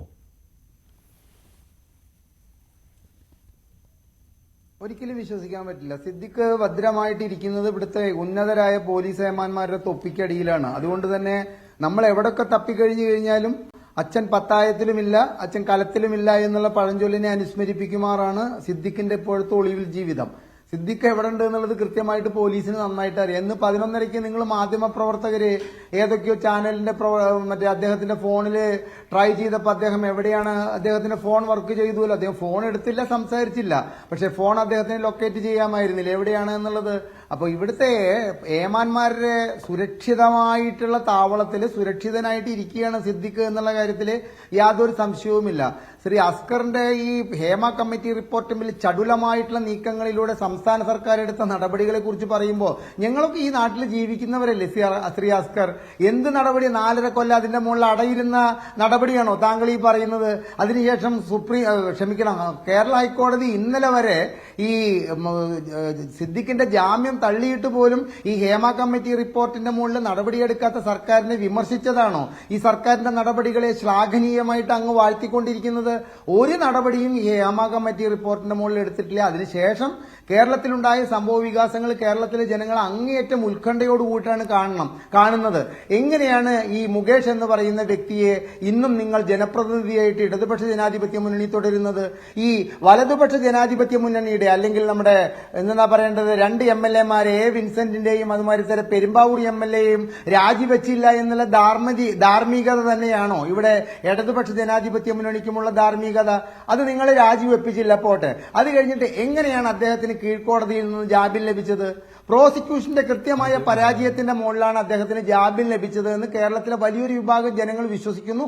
ഒപ്പം തന്നെ ആ കേസ് കേട്ട ജഡ്ജിയെ കുറിച്ചിട്ടും സമൂഹ മാധ്യമങ്ങളിൽ അങ്ങേയറ്റം വിമർശനമുണ്ട്. അത് ഞാൻ ആ വിമർശനത്തിലേക്ക് ഞാൻ കടക്കുന്നില്ല. ഇനി അങ്ങനെ പ്രോസിക്യൂഷൻ പരാജയപ്പെട്ടു വെച്ച് കഴിഞ്ഞാൽ മുകേഷിന്റെ കാര്യത്തിലെ എന്തേ ഹൈക്കോടതിയിലെ ഈ ജാമ്യ ഹർജി ചോദ്യം ചെയ്തുകൊണ്ട് സംസ്ഥാന സർക്കാർ പോയില്ല? അപ്പൊ മുകേഷിനെ സംരക്ഷിക്കണം, അതുപോലെ തന്നെ നിങ്ങൾക്ക് വേണ്ടപ്പെട്ട എല്ലാവരെയും സംരക്ഷിക്കണം. അതുപോലെ തന്നെ സംസ്ഥാന സർക്കാരിൽ നിന്നുള്ള സമ്മർദ്ദം കൊണ്ടല്ലെങ്കിലും ഇവിടുത്തെ പോലീസ് ഏമാന്മാർക്ക് ഈ സെലിബ്രിറ്റികളോടും ഇവിടുത്തെ സിനിമാ നടന്മാരോടും ഒക്കെയുള്ള പ്രതിപത്തിയെ കുറിച്ചിട്ട് നമുക്ക് എല്ലാവർക്കും അറിയുന്നതല്ലേ. ദിലീപിനെ കാണാൻ ജയിലിൽ പോയ അന്നത്തെ ജയിൽ DGP പറഞ്ഞത് എന്താണ്? അവർക്ക് ദിലീപിന്റെ അന്നത്തെ അവസ്ഥ കണ്ടിട്ട് അങ്ങേയറ്റം പരിതാപകരമായ സ്ഥിതി തോന്നി. ഞാൻ അദ്ദേഹത്തിന് കുറെ സൗകര്യങ്ങൾ ചെയ്തു കൊടുത്തു എന്ന് അവർ തന്നെയല്ലേ വിളിച്ചു പറയുന്നത്. അപ്പൊ അവിടെ ഒരു കുറ്റവും ചെയ്യാതെ ഇതുമാതിരി തന്നെ വിചാരണ തടവുകാരായിട്ട് 80-85 ദിവസമായി കിടക്കുന്ന ഒരുപാട് പാവങ്ങള്, പലവിധ രോഗങ്ങളാൽ കഷ്ടപ്പെടുന്ന പാവങ്ങള്, അവർക്കൊരു കമ്പിളിയോ പായയോ കൊടുക്കാനല്ല ഈ ബഹുമാനപ്പെട്ട വനിതാ പോലീസ് ഓഫീസർ പറഞ്ഞത്. ദിലീപിന് കൊടുക്കൂ, ദിലീപിന്റെ സ്ഥിതി കണ്ടപ്പോൾ എന്റെ മനസ്സലിഞ്ഞു എന്നാണ് പറഞ്ഞത്. അപ്പൊ ഇവിടുത്തെ പോലീസ് ഏമാന്മാർക്ക് സെലിബ്രിറ്റികളോടും അത് പ്രത്യേകിച്ച് സിനിമാ നടന്മാരോടുമുള്ള ആരാധന നമ്മളെ സംബന്ധിച്ചിട്ട് സാധാരണക്കാരായ ജനങ്ങൾക്കൊക്കെ അറിയാം. താങ്കൾ എടുത്തെടുത്ത് പറഞ്ഞു, കോടതിയിൽ, ഹൈക്കോടതിയിലും സുപ്രീം കോടതിയിലും മറ്റു മുൻകൂർ ജാമ്യ ഹർജി നിൽക്കുമ്പോൾ അറസ്റ്റ് ചെയ്യപ്പെടാറില്ല. ഒരുപാട് ഉദാഹരണങ്ങളുണ്ട് അറസ്റ്റ് ചെയ്യപ്പെട്ടിട്ടുള്ളത് ശ്രീ അസ്കർ, എത്രയോ പേര്. പക്ഷെ അവരൊക്കെ ഒരു കാര്യമുണ്ട്, അവരൊക്കെ സാധാരണക്കാരായ നികുതിദായകരാണ്. അവർക്കുള്ള നീതിയല്ല ഇത്തരത്തിലുള്ള സിനിമാ നടന്മാർക്കും അതുമായിട്ടുള്ള സെലിബ്രിറ്റികൾക്കും കിട്ടുന്നത് എന്നുള്ളത് പറയാൻ വേണ്ടിയിട്ട് ഒരു ഉദാഹരണം കൂടിയിട്ടാണ് ഇപ്പൊ ഈ സിദ്ദിഖിന്റെ കാര്യത്തിലായാലും മുകേഷിന്റെ കാര്യത്തിലായാലും ഒക്കെ നിങ്ങളുടെ സർക്കാർ കാണിക്കുന്ന ഇരട്ടത്താപ്പിൽ നിന്ന് മനസ്സിലാക്കേണ്ടത്. അല്ല, താങ്കൾ ഈ ഇരട്ടത്താപ്പ് എന്ന് പറയുന്നത് ഒരു ചോദ്യം ചെയ്യുന്നതിന് പോലും സിദ്ദിഖിനെ വിളിച്ചു വരുത്തിയിട്ടില്ല. ഇതുവരെ സിദ്ദിഖിനെ ചോദ്യം ചെയ്യുവാൻ പോലും വിളിച്ചു വരുത്തുവാൻ പോലീസ് തയ്യാറായില്ല. പക്ഷേ സിദ്ദിഖിനെതിരെയുള്ള തെളിവുകൾ ശേഖരിക്കുവാൻ പോലീസിന് കഴിഞ്ഞിരുന്നു. അപ്പോൾ എന്തായിരുന്നു അങ്ങനെ ചോദ്യം ചെയ്യുവാനുള്ള തടസ്സം എന്ന കാര്യം? പിന്നെയുള്ളത് മുകേഷിന്റെ കാര്യമാണ്. മുകേഷിന്റെ കാര്യത്തിൽ സംഭവിച്ചതുമായിട്ടൊരു ബാലൻസിങ് ഉണ്ടാക്കുക എന്നുള്ളതാണോ ഈ സിദ്ദിഖിന്റെ കാര്യത്തിലും സംഭവിച്ചിരിക്കുന്നത്? ഇപ്പോൾ മുകേഷിന്റെ കാര്യത്തിൽ ഈ വകുപ്പുകൾ അത്ര ശക്തമാക്കാതെ അതിലൊരു മുൻകൂർ ജാമ്യം കിട്ടുന്ന രീതിയിലേക്ക് കൊണ്ടുപോകുവാൻ പ്രോസിക്യൂഷന് കഴിഞ്ഞു. ഇവിടെയാകട്ടെ മുൻകൂർ ജാമ്യം കിട്ടാതിരുന്നിട്ട് പോലും അറസ്റ്റ് ഉണ്ടാകാതെ സഹായിച്ചു. അപ്പോൾ ഒരു ബാലൻസിങ് അവിടെ ഉണ്ടായി രണ്ടിടത്തിലും. അവ ഭരണകക്ഷി MLA മാത്രം സംരക്ഷിച്ചു എന്നുള്ള അപഖ്യാതി ഉണ്ടാക്കാതിരിക്കാൻ മറുവശത്ത് ഇത്തരത്തിലുള്ള സഹായവും ചെയ്തു കൊടുത്തു. അങ്ങനെയും സംശയിക്കേണ്ടി വരുമല്ലോ. പിന്നെയുള്ളത് ആകെ സിനിമാ ലോകം നോക്കുകയാണെങ്കിൽ 2019 ഹേമ കമ്മിറ്റി റിപ്പോർട്ട് കിട്ടിയപ്പോൾ മുതൽ തന്നെ ഈ സഹായം ഉണ്ടായിരുന്നു. ആ റിപ്പോർട്ടിൽ അടയിരുന്ന് ഒരു തരത്തിലുള്ള അന്വേഷണവും നടത്തുവാൻ തയ്യാറാകാതെ. അഡ്വക്കേറ്റ് BN ഹസ്കർ, താങ്കളാണ് അതിന് മറുപടി നൽകേണ്ടത്. മഞ്ജുഷ, ഇതില് ഈ ശ്രീ മുകേഷിനെതിരെയും ശ്രീ സിദ്ദീഖിനെതിരെയുള്ള കേസുകളെ രണ്ടായി തന്നെ കാണും. ഒന്ന്, നമുക്കറിയാവുന്നതിന്റെ ഏറ്റവും അങ്ങ് ചോദ്യം എന്തുകൊണ്ട് സിദ്ദീഖിനെ നാളിതുവരെ ചോദ്യം ചെയ്യുന്നതിന് പോലീസ് തയ്യാറായിട്ടില്ല? 376 IPC പ്രകാരം എടുക്കപ്പെടുന്ന കേസുകളിൽ അതിന്റെ തെളിവെടുപ്പ് എന്ന് പറയുന്നത് പ്രതിയുടെ പൊട്ടൻസി ടെസ്റ്റ്, ലൈംഗിക ശേഷി പരിശോധിക്കുക എന്ന മെഡിക്കൽ പരിശോധനയും അല്ലെങ്കിൽ സർവൈവർ നൽകുന്ന ഏതെങ്കിലും തരത്തിലുള്ള വസ്ത്രങ്ങളിൽ ഏതെങ്കിലും തരത്തിലുള്ള സയന്റിഫിക് എവിഡൻസ് ഉണ്ടോ എന്ന് പരിശോധിക്കുകയും ചെയ്യുക എന്നുള്ളത് മാത്രമാണ്. ബാക്കിയെല്ലാം സാഹചര്യ തെളിവുകളും സർവൈവറുടെ മൊഴിയിലും ആശ്രയിച്ചു മാത്രം ഇരിക്കുന്നതാണ് എല്ലാ റേപ്പ് കേസുകളിലെയും വിധിയിലേക്ക് കടക്കുക എന്നുള്ളത്. ഇവിടെ പൊട്ടൻസി ടെസ്റ്റ് നടത്തുമ്പോൾ മുൻകൂർ ജാമ്യത്തിൽ നിലനിൽക്കുന്ന സാഹചര്യത്തിൽ പൊട്ടൻസി ടെസ്റ്റിന് നടത്തുന്നതിന്റെ സാഹചര്യം പ്രതിയെ ചോദ്യം ചെയ്യുകയോ അതിനുശേഷം പൊട്ടൻസി ടെസ്റ്റ് നടത്തുകയോ, പ്രതി പോലീസിന് മുന്നിൽ പറയുന്ന മൊഴിയെ സംബന്ധിച്ചിടത്തോളം നിയമത്തിന്റെ മുന്നിൽ യാതൊരു തരത്തിലുള്ള വെറാസിറ്റിയിൽ അഡ്മിസബിളേ അല്ല. അപ്പൊ പ്രതിയെ വിളിച്ച് നിങ്ങൾ ഇത് ചെയ്തിട്ടുണ്ടോ എന്ന് ചോദ്യം ചെയ്യുകയോ അതിനുശേഷം ഒരു കുറ്റസമ്മത മൊഴി എഴുതിയെടുക്കുകയോ ചെയ്യുന്നത് കൊണ്ട് നിയമത്തിൽ അതിലൊരു തരത്തിലുമുള്ള പ്രാബല്യം ഇല്ലാത്തത് കൊണ്ടാണ് പോലീസ് അത്തരത്തിൽ മെനക്കെടാതിരുന്നത്. മറിച്ച് ഈ സമയവും സാഹചര്യത്തിലും ശ്രീ സിദ്ദീഖ് മസ്കറ്റ് ഹോട്ടലിലും ഉണ്ടായിരുന്നു എന്നുള്ളത് ശാസ്ത്രീയമായി അന്വേഷിക്കുകയായിരുന്നു പോലീസ് ചെയ്തിട്ടുള്ളത്. അത് ശാസ്ത്രീയമായി കോടതിയെ ബോധ്യപ്പെടുത്താൻ കഴിഞ്ഞു എന്നുള്ളതാണ് ഈ കേസിലെ ഏറ്റവും പരമപ്രധാനമായിട്ടുള്ള വെല്ലുവിളി പോലീസ് ഏറ്റെടുത്തിട്ടുള്ളത്. ആ വെല്ലുവിളി ഏറ്റെടുക്കുകയും അത് കോടതിയെ ബോധ്യപ്പെടുത്താൻ ശാസ്ത്രീയമായി കഴിഞ്ഞു എന്നുള്ളതാണ് പോലീസിന്റെ വിജയം, ഈ അന്വേഷണ സംഘത്തിന്റെ വിജയം എന്നുള്ളതാണ് ഒന്നാമത്തെ പ്രശ്നം. മുകേഷുമായി താരതമ്യം ചെയ്യുമ്പോൾ ഈ മുകേഷിനെതിരെയുള്ള അലിഗേഷനെ സംബന്ധിച്ച് വ്യക്തതയില്ലാത്ത അലിഗേഷനാണ്. നേരത്തെ ശ്രീജിത്ത് തന്നെ അത് സൂചിപ്പിച്ചിരുന്നു. അപ്പോൾ അങ്ങനെ വ്യക്തതയില്ലാത്ത അലിഗേഷനും തീയതിയും സമയത്തെ സംബന്ധിച്ച് വ്യക്തതയില്ലാത്തതും അതും നിയമവിരുദ്ധധാരിയായ ഒരു അതിജീവിത അത്തരത്തിൽ പരാതി നൽകുന്നത് കൊണ്ടുണ്ടാകുന്ന സാഹചര്യം കൂടി കോടതി വിലയിരുത്തിക്കൊണ്ടാണ് ആ കേസിൽ മുൻകൂർ ജാമ്യം അനുവദിക്കുന്ന സാഹചര്യം ഉണ്ടായത്. മാത്രമല്ല, ഈ സർവൈവർ അതിനുശേഷം മുകേഷിൽ നിന്ന് പണം സ്വീകരിക്കുകയും അതുപോലെ പണം ആവശ്യപ്പെടുകയും ഒക്കെ ചെയ്യുന്നതും മുകേഷിന്റെ കുടുംബ ജീവിതത്തിലുണ്ടായ പ്രശ്നങ്ങളിൽ പോലും ഇടപെടുന്നതിനുള്ള സന്നദ്ധത അറിയിക്കുകയും ഒക്കെ ചെയ്തതായി നാം മനസ്സിലാക്കുന്നു. ആ വിധിന്യായത്തിൽ അത് ഒക്കെ പ്രതിപാദിക്കുന്നുണ്ട്. അപ്പോൾ ആ ഒരു സാഹചര്യത്തിൽ ആണ് മുകേഷിന് ജാമ്യം അനുവദിക്കുന്നതിനുള്ള സാഹചര്യം സൃഷ്ടിക്കപ്പെടുന്നത്. അല്ലാതെ ആ വകുപ്പിൽ ഏതെങ്കിലും തരത്തിൽ വെള്ളം ചേർക്കുകയല്ല. എപ്പോഴും കോടതി പരിശോധിക്കുക എന്ന് പറയുന്നത് പോലീസിന് മുമ്പാകെ നൽകുന്ന ഒന്നാമത് ഈ അതിജീവിതം നൽകുന്ന മൊഴിയുടെ വെറാസിറ്റിയാണ് കോടതി എപ്പോഴും പരിശോധിക്കുക. അപ്പൊ ആ മൊഴിയുടെ വെറാസിറ്റി പരിശോധിക്കുമ്പോൾ മുകേഷിന് എതിരെ നൽകിയിട്ടുള്ള മൊഴിയിൽ അവ്യക്തതകളുടെയും പുകപടലങ്ങളും നിറഞ്ഞതാണ് എന്ന് സംശയം കോടതിക്കുണ്ടാവുന്നു. മറിച്ച് ശ്രീ സിദ്ദീഖിനെതിരെ നൽകിയിട്ടുള്ള മൊഴിയിൽ വളരെ വ്യക്തവും കാര്യകാരണ സഹിതം ആയിട്ടുള്ള കാര്യങ്ങളും ആ അതിജീവിത പറഞ്ഞിട്ടുണ്ട്. ഒരുപക്ഷെ അത് കാലതാമസം എന്ന് പറയുന്നതാണ് ഏറ്റവും പരമപ്രധാനമായിട്ടുള്ള പ്രശ്നം വരുന്നത്. ആ കാലതാമസം വൈകിയാണ് അവർ പരാതി നൽകിയിട്ടുള്ളത് എന്നുള്ളൊരു പ്രശ്നം വരുന്നു. ആ പ്രശ്നത്തെയും അതിജീവിക്കുന്നതിന് സുപ്രീം കോടതിയുടെ വിധിന്യായങ്ങൾ നിലനിൽക്കുന്നത് കൊണ്ടാണ് ആ കാലതാമസത്തെ പോലും ഒഴിവാക്കിക്കൊണ്ട് ഒരു അതിജീവിതയ്ക്കൊപ്പം നിൽക്കണം എന്ന് കോടതി നിയമവ്യവസ്ഥയുടെ അടിസ്ഥാനത്തിൽ ഒരു കൺക്ലൂഷനിലേക്ക് എത്തിയിരിക്കുന്നത്. അതുകൊണ്ടാണ് ശ്രീ സിദ്ദീഖിന്റെ മുൻകൂർ ജാമ്യാപേക്ഷ കോടതി തള്ളിക്കളഞ്ഞത്. പക്ഷേ ആ മുൻകൂർ ജാമ്യം തള്ളപ്പെട്ട് ഏത് സമയത്തും അറസ്റ്റിലാകാൻ പറ്റുന്ന ഒരു സാഹചര്യം ഉണ്ടായിട്ടും എന്തുകൊണ്ട് കേരള പോലീസ് ഇങ്ങനെ ഒരു സഹായം ചെയ്തു കൊടുക്കുന്നു എന്നാണ്. ഇപ്പോൾ സുപ്രീം കോടതിയിൽ ഹർജിയും നൽകിയല്ലോ. ഇന്ന് വൈകിട്ട് ഹർജിയും ഫയൽ ചെയ്തു. താങ്കൾ പറഞ്ഞതുപോലെ വെള്ളിയാഴ്ച മിക്കവാറും ഹർജി സുപ്രീം കോടതിയുടെ പരിഗണനയ്ക്ക് എത്തിയേക്കും. മികച്ച അഭിഭാഷകർ ഹാജരാകും സിദ്ദീഖിന് വേണ്ടി സുപ്രീം കോടതിയിൽ. ആ സമയത്തും ശ്രീജിത്ത് പെരുമന, ഇനി അങ്ങോട്ട് കേരള പോലീസ് എന്തായാലും ഈ സുപ്രീം കോടതിയിലെ ഹർജിയിൽ ഒരു തീരുമാനം വരുന്നതുവരെ കാത്തിരിക്കും. അതിനും സംശയമില്ലല്ലോ.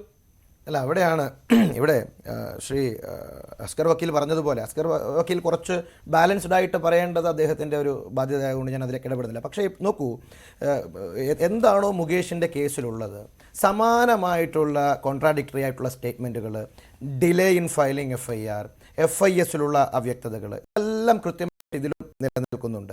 അസ്കർ വക്കീൽ പറഞ്ഞതുപോലെ ഈ 22 പേജുള്ള സുപ്രീം കോടതിയുടെ ആന്റിസിപ്പേറ്ററി ബെയിലിലെ ഓർഡറിൽ എവിടെയും ശാസ്ത്രീയ തെളിവുകൾ ഹൈക്കോടതിയുടെ ശാസ്ത്രീയ തെളിവുകൾ പരിശോധിച്ചുകൊണ്ട് ഞങ്ങൾ ഇങ്ങനെ ഒരു കൺക്ലൂഷനിൽ എത്തിയെന്നൊന്നും പറയുന്നില്ല. നേരെ പബ്ലിക് പ്രോസിക്യൂട്ടർ അങ്ങനെ പറയാറുമില്ല. അപ്പൊ അതുകൊണ്ടാണ് ഞാൻ പറഞ്ഞത്, തെറ്റിദ്ധാരിപ്പിക്കലാവും. അതുകൊണ്ട് അത്തരത്തിൽ ഒരു ഡീപ്പ് ഇൻ മെറിറ്റിലേക്ക് പോകാതെ തന്നെ പ്രാഥമികമായി കൈവശമുള്ള തെളിവുകൾ പരിശോധിച്ചിട്ട് ആ കോടതിക്ക് മാത്രം കൺവിൻസ്ഡ് ആയാൽ മതി. ഞാൻ പറഞ്ഞില്ലേ, ഇതൊരു റൂളല്ല. Anticipatory bail is not a rule. അതൊരു ഡിമാൻഡ് ചെയ്യാൻ പറ്റുന്ന ഒരു സ്റ്റാറ്റ്യൂട്ടറി റൈറ്റ് അല്ല ഒരു അക്യൂസ്ഡിന്. അങ്ങനെ വരുമ്പോൾ കോടതിക്കും അത് പറയേണ്ട കാര്യമില്ല. ഞങ്ങൾ പറഞ്ഞു പോകുന്നു എന്നുള്ളത് മാത്രമേ ഉള്ളൂ. അതായത് ഞങ്ങൾ പ്രോസിക്യൂഷനെ കേട്ടു, അതിൽ ഇന്റർവ്യൂ ചെയ്തിട്ടുള്ള അതിജീവിതയെ കേട്ടു, ഞങ്ങൾ പ്രതിഭാഗത്തെയും കേട്ടു. കേട്ട അവസ്ഥയിൽ ഞാൻ എത്തുന്ന ഒരു കൺക്ലൂഷൻ എന്ന് പറയുന്നത്, ഇതിൽ പ്രമാ ഫസി ഒരു കേസുണ്ട്, ഒരു കുറ്റകൃത്യം നിലനിൽക്കുന്നുണ്ട്. അതുകൊണ്ട് ഇദ്ദേഹത്തിന് ഈ ഘട്ടത്തിൽ ജാമ്യം കൊടുത്തു കഴിഞ്ഞാൽ അത് എവിഡൻസിനെ ഏതെങ്കിലും തരത്തിൽ ടാമ്പർ ചെയ്യാനോ ഏതെങ്കിലും തരത്തിൽ വിറ്റ്നസിനെ സ്വാധീനിക്കാനോ അതല്ലാന്നുണ്ടെങ്കിൽ അതൊരു ഫിയർ ഓഫ് ഫ്ലീ, ഇവിടുന്ന് ഓടിപ്പോകാനുള്ള അല്ലെങ്കിൽ അബ്സ്കോണ്ടിങ് ആവാനുള്ള ഒരു സാധ്യതയുണ്ടെന്നോ, ഇദ്ദേഹം ഏതെങ്കിലും രീതിയിൽ മറ്റ് അന്വേഷണത്തെ ഫ്രീ ഇൻവെസ്റ്റിഗേഷനെ സ്വാധീനിക്കുമെന്നോ എന്നുള്ള ഒരു സാഹചര്യം മാത്രം കണക്കിലെടുത്തുകൊണ്ട് മുൻകൂർ ജാമ്യത്തിന്റെ കാര്യത്തിൽ ഹൈക്കോടതിയിൽ നിന്ന് ഒരു സാധാരണ വിധിന്യായം, അത് മുൻകൂർ ജാമ്യം ചിലപ്പോൾ കൊടുക്കും, ചിലപ്പോൾ കൊടുക്കില്ല. പക്ഷേ ഇവിടെ ഇത്രയും തെളിവുകൾ ഉണ്ട് എന്ന് പ്രോസിക്യൂഷനും പോലീസും പറഞ്ഞ സ്ഥിതിക്ക് അത് മുൻകൂർ ജാമ്യം കൊടുത്താൽ ഇയാൾ രക്ഷപ്പെട്ടു പോകുവാനുള്ള സാഹചര്യം ഉണ്ടാവും, തെളിവ് നശിപ്പിക്കും, സമൂഹത്തിൽ സ്വാധീനമുള്ള വ്യക്തിയാണ് എന്ന ഒരു തോന്നൽ ഉണ്ടായിട്ടുണ്ട് ഹൈക്കോടതിക്ക്. അതുകൊണ്ട് ഇങ്ങനെ അനുവദിച്ചു. എൻ്റെ ചോദ്യം അതല്ല. എൻ്റെ സംശയവും പൊതുസമൂഹം സംശയം ഉന്നയിക്കുന്നതും ഇത്രയും തെളിവുകൾ ശേഖരിച്ച പോലീസ് എന്തിനു മടിച്ചു നിന്നു സിദ്ദിഖിനെ അറസ്റ്റ് ചെയ്യുവാൻ എന്നുള്ള കാര്യമാണ്. സംസ്ഥാന സർക്കാരിൻ്റെ ഒരു നയം തന്നെയുണ്ടല്ലോ, അത് ഒരു ഇടതുപക്ഷത്തിൻ്റെ നയം എന്ന രീതിയിൽ തന്നെയാണ് സ്ത്രീ സുരക്ഷയ്ക്കാണ് നമ്പർ 1 പ്രയോറിറ്റി നൽകുന്നത്. അങ്ങനെ ഒരു സർക്കാർ അധികാരത്തിലിരിക്കുന്ന സമയത്താണ് ഹൈക്കോടതിയിൽ നിന്ന് ഒരു അനുകൂല ഉത്തരവ് ഉണ്ടായിട്ട് പോലും, അതായത് നിയമ തടസ്സം ഒന്നുമില്ലാഞ്ഞിട്ട് പോലും ഒരു പ്രതി രക്ഷപ്പെട്ടു പോകുന്നത്, അതൊരു സ്ത്രീ കൊടുത്ത പരാതിയിൽ. ഞാൻ ചോദിക്കട്ടെ മഞ്ജുഷ്, ഇതൊരു ടാർഗറ്റ് ആയിട്ടുള്ള ഒരു അറ്റാക്കാണ്. എനിക്ക് തോന്നുന്നു ഈ ഇടതുപക്ഷ സർക്കാർ വലിയൊരു പ്രതിസന്ധിയിലൂടെ, പ്രത്യേകിച്ച് PV അൻവർ ഉയർത്തിവിട്ടിട്ടുള്ള വലിയ രാഷ്ട്രീയ ബോംബ്, കേരള പോലീസിലെ ആഭ്യന്തര വകുപ്പിനെതിരെ വന്നിട്ടുള്ള വിഷയങ്ങൾ, ഇതിനൊക്കെ എല്ലാ കാലത്തും ഒരു മറയുണ്ടായിട്ടുണ്ട്. പ്രത്യേകിച്ച് ദിലീപ് ആയിരുന്നു ലൈം ലൈറ്റിൽ, ദിലീപ് ആയിരുന്നു ഈ കാലഘട്ടങ്ങളിലൊക്കെ ഇത്തരം സാഹചര്യങ്ങളിൽ രക്ഷക്കെത്താറുണ്ടായിരുന്നത്. അൺഫോർച്ചുനേറ്റ്ലി ആരൊക്കെയോ പ്രതീക്ഷിച്ചതുപോലെ ഹേമ കമ്മിറ്റിയിൽ ദിലീപ് ഉണ്ടായില്ല. പ്രത്യക്ഷമായോ ഒരൊറ്റ പരാമർശമല്ലാതെ 235 പേരിൽ എവിടെയെങ്കിലും ഈ ആക്ടർ അസോൾട്ട് കേസിനെ കുറിച്ച് സംസാരിച്ചില്ല. സ്വാഭാവികമായിട്ടും ഭരണകക്ഷിയിൽ ഒരു MLA അക്യൂസ്ഡ് ആയിട്ട് വരുന്നു, ഭരണകക്ഷിയിൽ വലിയ സ്വാധീനമുള്ള ആളുകൾ ഇതിലുണ്ടാകുന്നു, 4 വർഷം ഇത് പൂഴ്ത്തിവെച്ചു എന്ന് പറഞ്ഞുകൊണ്ട് ആരോപണം ഉണ്ടാകുന്നു, രൂക്ഷമായ വിമർശനം സർക്കാരിന് ഹൈക്കോടതിയിൽ നിന്നുണ്ടാകുന്നു. ഇത്തരം സാഹചര്യങ്ങളൊക്കെ നിലനിൽക്കെ ഇപ്പോൾ നിങ്ങൾ ടാർഗറ്റ് ചെയ്തിരിക്കുന്നത് സിദ്ദീഖിലേക്കാണ്. ഇൻഡയറക്ട്ലി സിദ്ദീഖിനെ വെച്ചുകൊണ്ട് പണ്ട് നിങ്ങൾ ഒരുപാട് കഥകൾ ദിലീപുമായി ബന്ധപ്പെട്ടിട്ട് അല്ലല്ല പെരുമന ആര് ടാർഗറ്റ് ചെയ്തു എന്നാണ്, അതിലെല്ലാവർക്കും പങ്കുണ്ടെന്ന് മാധ്യമങ്ങൾ ഞങ്ങൾ എവിടെ ടാർഗറ്റ് ചെയ്യുന്നു? ഒരു പരാതി, സംസ്ഥാന സർക്കാരിന്റെ നയം ആ സമയത്തും ഉണ്ടായിരുന്നു. റിട്ടേൺ ആയിട്ട് ഒരു പരാതി കിട്ടിയാൽ കേസെടുക്കും, അന്വേഷിക്കും, ഒരു പീഡകനും വെറുതെ പോവുകയില്ല, സ്ത്രീ സുരക്ഷ എന്നുള്ളത് അതീവ പ്രാധാന്യമുള്ളതാണെന്ന്. അങ്ങനെയുള്ള സംസ്ഥാന സർക്കാരിന്റെ മൂക്കിന് താഴെയാണ് ഇപ്പോൾ സിദ്ദിഖ് നടക്കുന്നത്. നിയമപരമായി അദ്ദേഹത്തിന് ഒരു പരിരക്ഷയും ഇപ്പോൾ ഇല്ലാത്ത ഈ സാഹചര്യത്തിലും അവിടെ ആരിങ്ങനെ ആരോപണം ഉന്നയിച്ചു സിദ്ദിഖിനെ ആര് ടാർഗറ്റ് ചെയ്യുന്നതാണ്? മഞ്ജുഷ് കേൾക്കുന്ന ഇങ്ങനെ ഈ പറയുന്ന ഹൈലൈറ്റ് ആയിരിക്കുന്ന ആദ്യത്തെ സെലിബ്രിറ്റിയാണ്, ആദ്യത്തെ രാഷ്ട്രീയ നേതാവാണ്. ആദ്യത്തെ കേസ് എന്ന് പറയുന്നല്ലോ, ഓരോരുത്തരുടെയും കേസുകൾ വരുമ്പോൾ അപ്പോൾ ഡിസ്കസ് ചെയ്ത് പോകാറുള്ളതാണ്. ദിലീപിന്റെ കാര്യം ഡിസ്കസ് ചെയ്തില്ല ഇവിടെ. ഞാൻ പറയട്ടെ, ഈ നമ്മുടെ പൊന്നമ്മ ബാബു മരിച്ച സമയത്ത് അവിടെ വളരെ പബ്ലിക്കായിട്ട് ആ ഒരു സമയത്ത് അവിടെ പൊതുദർശനത്തിന് വെച്ചപ്പോൾ അവിടെ എത്തിയിട്ടുണ്ടായിരുന്നു സിദ്ദിഖ്, അല്ലേ? കവിയൂർ പൊന്നമ്മ മരിച്ച സമയത്ത് ആ സമയത്തും ഇതേ അലിഗേഷൻ ഉണ്ടായിരുന്നല്ലോ. നേരത്തെ ഇവിടെ ആരോ നിസാരവൽക്കരിക്കുന്ന കേട്ടു മുകേഷിനെതിരെ താരതമ്യേന വലിയ വകുപ്പല്ലാന്ന്. ഞാൻ അതൊരു ക്ലാരിഫിക്കേഷൻ ഉണ്ട്. 376(1), 354A വളരെ ഗുരുതരമായിട്ടുള്ള വകുപ്പാണ്. ഇൻഫാക്ട് മുകേഷിനേക്കാൾ വലിയ, ഈ സിദ്ദീഖിനെതിരായിട്ട് വിട്ടതിനേക്കാൾ വലിയ വകുപ്പാണ്. അതിലൊരു criminal intimidation 376B and D ഇതാണ് വരുന്നത്. അപ്പോൾ രണ്ടുപേർക്കും കൂടുതലോ കുറവോ അല്ലാത്തുള്ള വളരെ ഗ്രേവിയസ് ആയിട്ടുള്ള ഹീനിയസ് ആയിട്ടുള്ള ഒരു ഒഫൻസ് തന്നെയാണ് രജിസ്റ്റർ ചെയ്യപ്പെട്ടിട്ടുള്ളത്, ബുക്ക് ചെയ്യപ്പെട്ടിട്ടുള്ളത്. അപ്പം ഇതിൽ ഇടതുപക്ഷത്തിന് ഈ രീതിയിൽ ഇടതുപക്ഷ സർക്കാരിന് അല്ലെങ്കിൽ അവരെ ന്യായീകരിക്കുന്ന ആളുകൾ വരുമ്പോൾ അത് പൂർണ്ണമായിട്ടും എല്ലാം ഈ ഒരു ആൻറ്റിസിപ്പേറ്ററി ബെയിൽ ഓർഡറിനെ കെട്ടിവെച്ച് എന്തുകൊണ്ട് പോലീസ് അന്വേഷിച്ചു, ഹൈക്കോടതി ഇപ്പോൾ പറഞ്ഞുകൊണ്ട് ഞങ്ങളിതാ പല ടീമുകളായിട്ട് പിടിക്കാൻ വേണ്ടി പോകുന്നു, എല്ലാം സിദ്ദീഖിലേക്കാണ്. സിദ്ദീഖ് മുങ്ങിയു. നിങ്ങളുണ്ടാക്കുന്ന ഓരോ കാർഡുകളൊക്കെ ഉണ്ടല്ലോ, ന്യൂസ് കാർഡുകളൊക്കെ. സിദ്ദീഖ് മുങ്ങിയോ എന്ന് മാത്രമല്ല, മുകേഷിനെ രക്ഷിച്ചോ എന്നുള്ളതുമുണ്ട്. പ്രോസിക്യൂഷന്റെ കഴിവില്ലായ്മ കൂടിയാണ് മുൻകൂർ ജാമ്യം അവിടെ കിട്ടാൻ കാരണമായിട്ടുള്ളത്. അങ്ങനെയും പറയാമല്ലോ. അത് പോലീസ് ആര് പറഞ്ഞു ചർച്ച ചെയ്തില്ലെന്ന്? അല്ലല്ല, മുകേഷ് രക്ഷപ്പെടുത്തിയത് ഭരണകക്ഷി MLA ആയതുകൊണ്ടാണ് എന്നുള്ള സംശയം ആർക്കാണില്ലാത്തത്?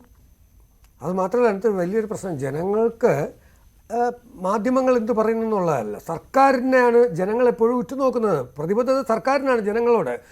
ഒരു സാധാരണക്കാരനല്ല ഇപ്പോൾ മിസ്സിംഗ് എന്ന് പറയുന്നത്. മിസ്സിംഗ് എന്നാണ്, അതായത് ലുക്കൗട്ട് നോട്ടീസ് അയക്കുമ്പോൾ മിസ്സിംഗ് ആണ്.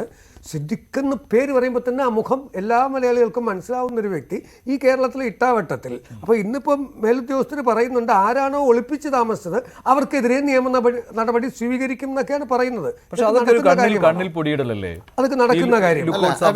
ഞാനതിൽ ഒരു സാങ്കേതികമായിട്ടൊന്നും ഞാൻ പോകുന്നില്ല, വളരെ ലോജിക്കലായിട്ടുള്ള ചോദ്യം ചോദിക്കട്ടെ.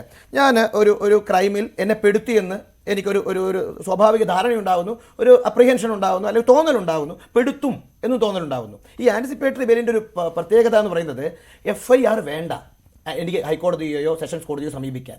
ഈവൻ എ മിയർ അപ്രിഹെൻഷൻ, എനിക്ക് ജസ്റ്റ് ഒരു തോന്നലുണ്ടാകുന്നു നാളെ വിനു സാറ് എന്നെ ഒരു കേസ് കൊടുത്താൽ ഫലമാകുമോ എന്നുള്ള ഭയം, ഒരു ഭയം മാത്രം. കേസ് വേണ്ടെന്നേ, കേസ് രജിസ്റ്റർ ചെയ്യണ്ടെന്നേ. അപ്പൊ സിദ്ദീഖിന് ഉത്തമ വിശ്വാസമുണ്ട് ഞാൻ എന്ത് ചെയ്തിട്ടില്ല, ഇങ്ങനെ ഒരു ക്രൈം കമ്മിറ്റ് ചെയ്തിട്ടില്ല എന്നുള്ളത്. അപ്പം അദ്ദേഹത്തിന് അവൈൽ ചെയ്യാൻ പറ്റുന്ന രണ്ട് മാർഗ്ഗങ്ങൾ ജയിലിൽ പോകാതെ കേട്ടോ, അതായത് ജുഡീഷ്യൽ കസ്റ്റഡിയിൽ പോവാതെ ഇരിക്കാനുള്ള ഒരേ ഒരു മാർഗം എന്ന് പറയുന്നത് ഈ ആന്റിസിപ്പേറ്ററി ബെയിലുമായിട്ട് ഈ പറയുന്ന കോടതികളെ സമീപിക്കുക എന്നുള്ളത്. ഞാൻ പറയുന്നത് മഞ്ജുഷ്, ഞാൻ രാവിലെ വഞ്ചി സ്ക്വയറിൽ വന്ന് നിന്നിട്ട് പിന്നെ സിദ്ദീഖ് നേരിട്ട് വന്നിട്ട് കൊടുക്കുകയാണ് വക്കീലിനെയൊക്കെ കണ്ടിട്ട്. പോലീസ് വെറുതെ നോക്കുമോ? അപ്പം ഇതൊരു പ്രൊവിഷൻ ആണ്, അദ്ദേഹത്തിന് അവൈൽ ചെയ്യാൻ പറ്റും. അപ്പൊ മാറി നിൽക്കണം. അതൊക്കെ ശരിയാണ്. അവിടെ പോലീസിന്റെ വീഴ്ചയാണ് പറയുന്നത്. വീഴ്ച എന്ന് പറയുമ്പോൾ അത് സഹായിക്കലായി മാറും. അല്ല, ഞാൻ പറയുന്നത് അത് പൊളിറ്റിക്കലായിട്ട് എങ്ങനെ വേണമെങ്കിലും സമൂഹത്തിന് വ്യാഖ്യാനിക്കാം, മാധ്യമങ്ങൾക്ക് ആ കാര്യങ്ങൾ പറയാം, അതിലൊന്നും എനിക്ക് വിരോധമില്ല. പക്ഷെ ഞാൻ പറയുന്നത് അദ്ദേഹം നിയമവിരുദ്ധമായിട്ട് ഇവിടെ ഒന്നും ചെയ്തിട്ടില്ല.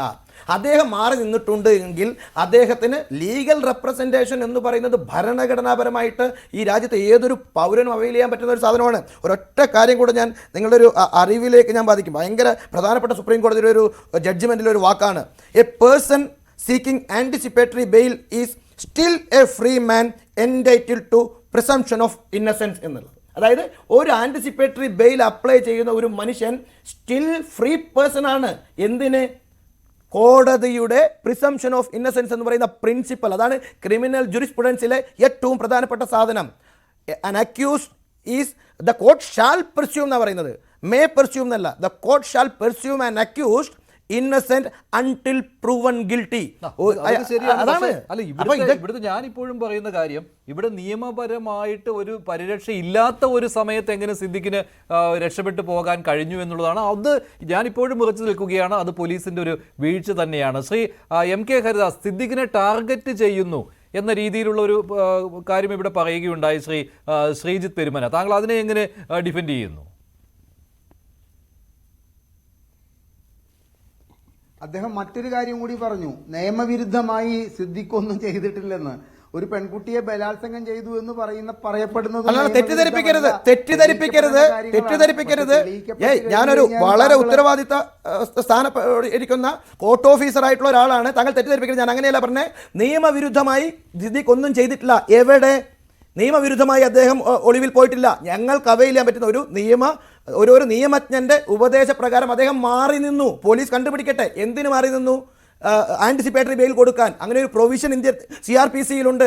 സുപ്രീം കോടതിയിൽ കേസ് കൊടുക്കാം, അപ്പോഴും മാറി നിൽക്കണം. പോലീസ് കസ്റ്റഡിയിൽ പോലീസ് അറസ്റ്റ് ചെയ്തതിന് ശേഷം അത് കൊടുക്കാൻ പറ്റില്ല. അതുകൊണ്ടാണ് ഞാൻ പറയുന്നത് നിയമവിരുദ്ധമായിട്ടൊന്നും ചെയ്തിട്ടില്ല. ആന്റിസിപ്പേറ്ററി ബെയിലിന് ഒരാൾ അപേക്ഷിക്കുക, സുപ്രീം കോടതി വരെ SLP ആയിട്ട് പോവുക എന്നുള്ളത് അദ്ദേഹത്തിന്റെ റൈറ്റ് ആണെന്ന്. അതേ ഞാൻ പറഞ്ഞുള്ളൂ. അല്ലാണ്ട് അദ്ദേഹം പീഡിപ്പിച്ചു എന്ന് പറഞ്ഞ ആരോപണമൊന്നും തെറ്റാണെന്നുള്ള അവകാശം എനിക്കില്ല. അങ്ങനെ താങ്കൾ എഴുതാപ്പുറം വായിക്കരുത്, തെറ്റിദ്ധരിപ്പിക്കരുത്. ശരി ശ്രീ MK ഹരിദാസ് മറുപടി.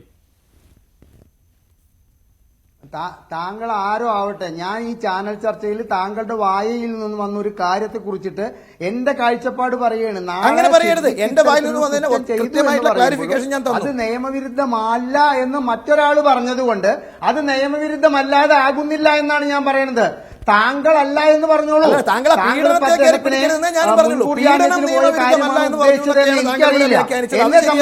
താങ്കളുടെ വായയിൽ നിന്ന് വീണത് സിദ്ദിഖ് നിയമപരമല്ലാത്തത് ഒന്നും ചെയ്തിട്ടില്ല എന്ന് പറഞ്ഞു കഴിഞ്ഞാൽ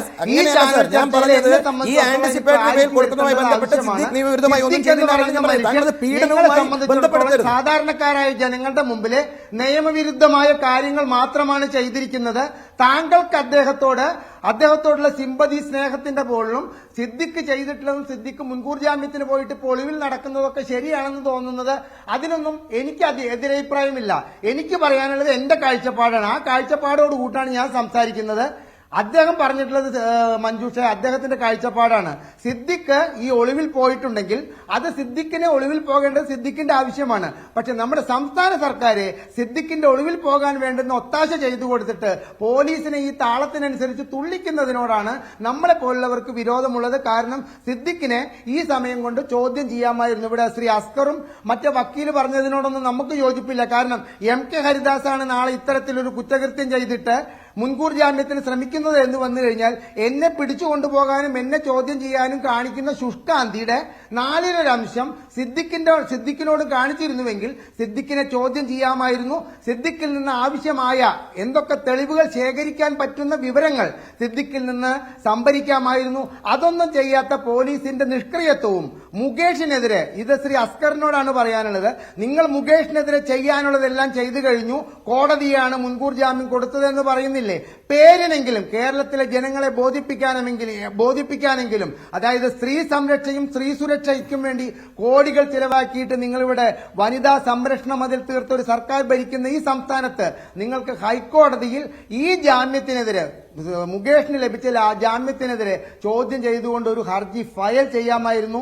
അതിന്റെ പിന്നീട് നിങ്ങൾ കീഴ്ക്കോടതിയിൽ നടത്തിയിട്ടുള്ള നാടകം പോലെ തന്നെ നിങ്ങൾക്ക് പ്രോസിക്യൂഷന് കൃത്യമായിട്ട് കളിച്ചുകൊണ്ട് ഹൈക്കോടതിയിൽ നിന്ന് മുകേഷിന് ജാമ്യം വാങ്ങിക്കൊടുക്കാം. പക്ഷെ ഞങ്ങളെപ്പോലുള്ളവർക്കൊരു സംതൃപ്തി ഉണ്ടാകുമായിരുന്നു, മുകേഷിനെതിരെ സംസ്ഥാന സർക്കാർ ഇത്രയെങ്കിലും ചെയ്തല്ലോ. അതുപോലും ചെയ്യാതെ സംസ്ഥാന സർക്കാർ മുകേഷിന്റെ കാര്യത്തിൽ എല്ലാതും ചെയ്തു എന്ന് വരുത്തി തീർക്കുന്നത് അങ്ങേയറ്റം തെറ്റാണ്. മഞ്ജുഷെ, സിദ്ദിഖിനെ സുഖമായിട്ട് ഒളിപ്പിച്ചിരിക്കുന്നത് ഇവിടുത്തെ പോലീസ് ഏമാന്മാരാണ്.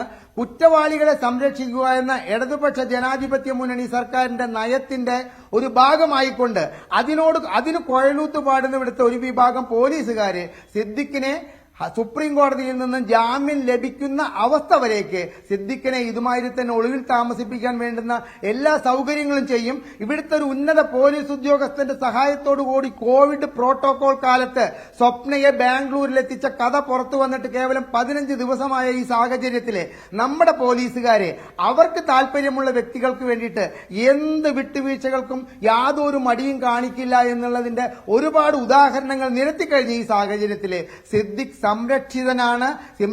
സിദ്ദിഖിനെ താൽക്കാലികമായിട്ടൊന്നും ഈ സുപ്രീം കോടതിയിൽ ഈ കേസ് എടുക്കുന്നത് വരെയോ അതിനൊരു നടപടി ഉണ്ടാകുന്നത് വരെയോ ഒരു അറസ്റ്റ് ഉണ്ടാകുമെന്ന് കേരളത്തിലെ ജനങ്ങൾ പല ഉദാഹരണങ്ങളുമുണ്ടല്ലോ. അതിലൊന്നാണ് ശ്രീ എം കെ ഹരിദാസ് ഇവിടെ ചൂണ്ടിക്കാണിച്ചത്. അഡ്വക്കേറ്റ് ബി എൻ ഹസ്കർ മുകേഷിന്റെ കാര്യത്തിൽ പൊതുസമൂഹത്തിനെങ്കിലും ബോധ്യപ്പെടുത്തുന്ന രീതിയിൽ ആ ഒരു കാര്യം ചെയ്യാമായിരുന്നുവല്ലോ. പ്രോസിക്യൂഷനും പോലീസിനും താല്പര്യമുണ്ടായിരുന്നു അപ്പീൽ പോകുന്നതിന് വേണ്ടി സെഷൻസ് കോടതിയുടെ ഉത്തരവിനെതിരെ.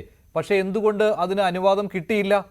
അങ്ങനെ വരുമ്പോൾ ഭരണകക്ഷി MLA സംരക്ഷിക്കുന്ന ആ ഒരു നിലപാട് സർക്കാർ എടുത്തു എന്നേ ആർക്കും തോന്നുകയുള്ളൂ. പേരിന് പോലും ആ ഒരു പ്രവൃത്തി എന്തുകൊണ്ട് ചെയ്തില്ല? മഞ്ജുഷ്, ഇതിലൊരു ഇരട്ട നീതിയുടെ ധ്വനിയാണ് ശ്രീ എം കെ ഹരിദാസ് ഉന്നയിക്കുന്നത്.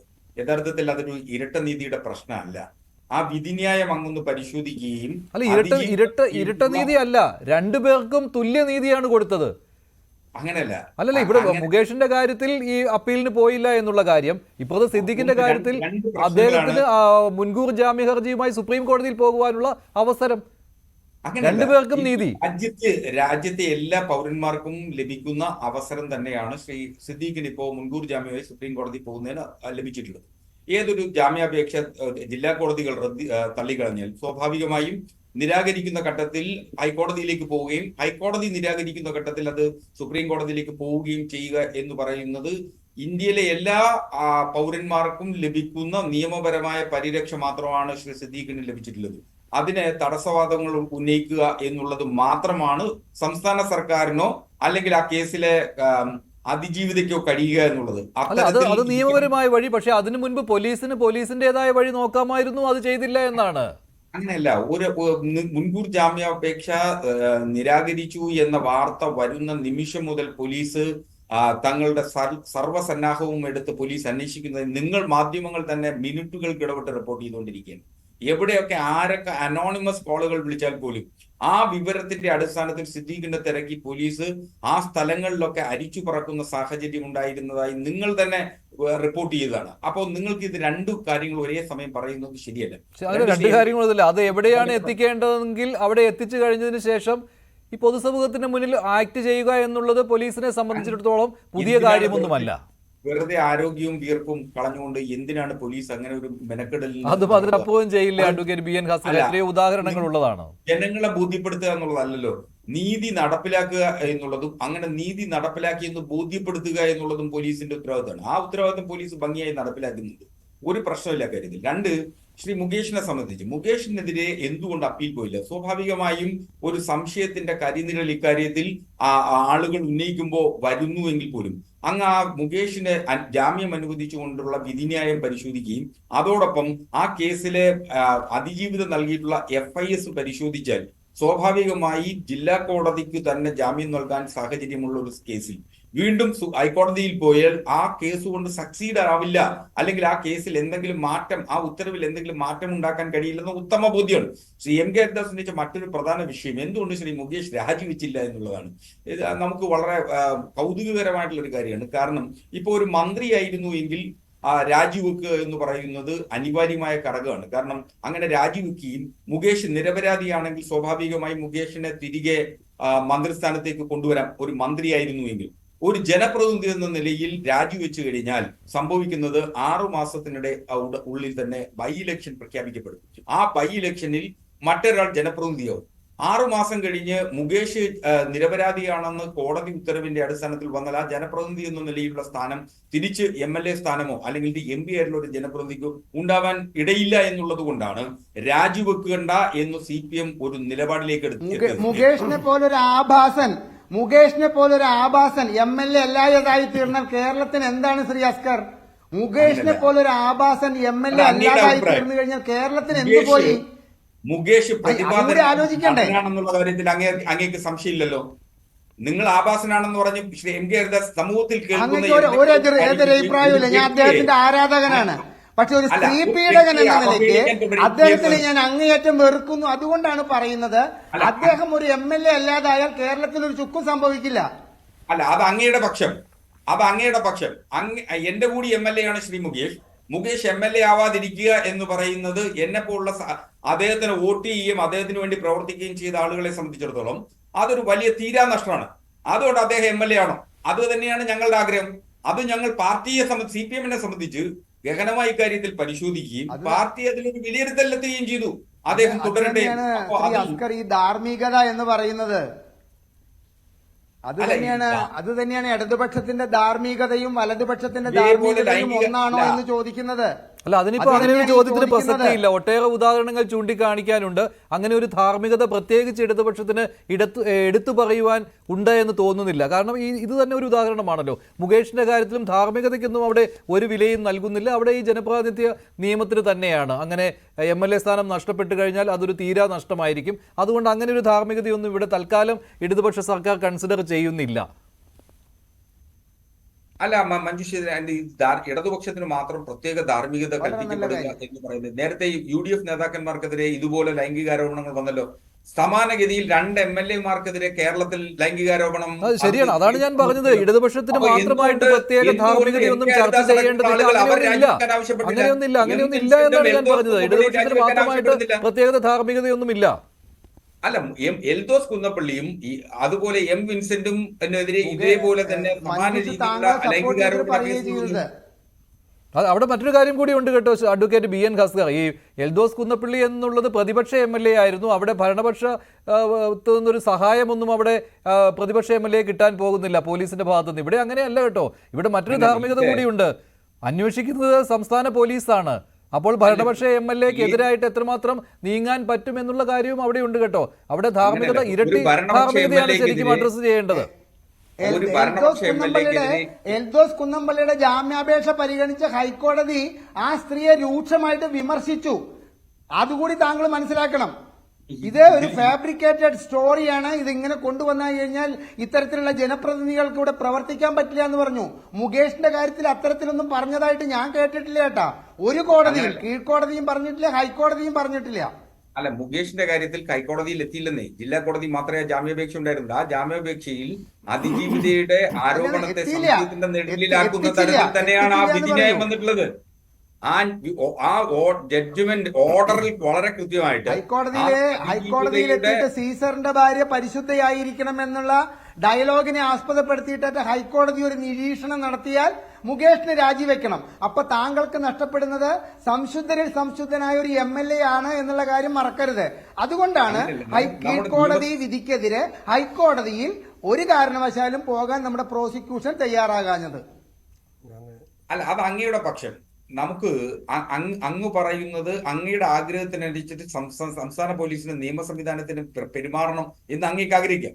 അങ്ങ് വിധി പറയുന്ന ജഡ്ജിയെ പോലും അവഹേളിക്കുന്ന തരത്തിൽ അങ്ങ് പരാമർശം നടത്തുന്നു. വാട്സാപ്പിലൂടെ അവർക്കെതിരെ ഏതോ തരത്തിലുള്ള ആരോപണങ്ങൾ വരുന്നുവെന്ന്. ജസ്റ്റിസ് VR കൃഷ്ണയ്യർ ഹൈക്കോടതിയിൽ ജഡ്ജായിരുന്ന സംസ്ഥാനമാണ് വാട്സപ്പിൽ കണ്ടതാണ് ഞാൻ അദ്ദേഹം പറഞ്ഞത്. ഇടതുപക്ഷത്തിന്റെ മന്ത്രിയായിരുന്നു. സോഷ്യൽ മീഡിയയിൽ കണ്ട ഒരു കാര്യം പറഞ്ഞു എന്നേ ഉള്ളൂ, ഞാൻ പറഞ്ഞു എന്നല്ല പറഞ്ഞത്. അല്ല, അതെ, അങ്ങ് പറഞ്ഞു എന്ന് പറഞ്ഞാൽ അത് കോടതി ലക്ഷ്യമാവുമല്ലോ. പറഞ്ഞിട്ടില്ല, സോഷ്യൽ അങ്ങ് മീഡിയയിൽ പറഞ്ഞു എന്ന് പറഞ്ഞാൽ അത് കോടതി ലക്ഷ്യം കൂടിയാണ്.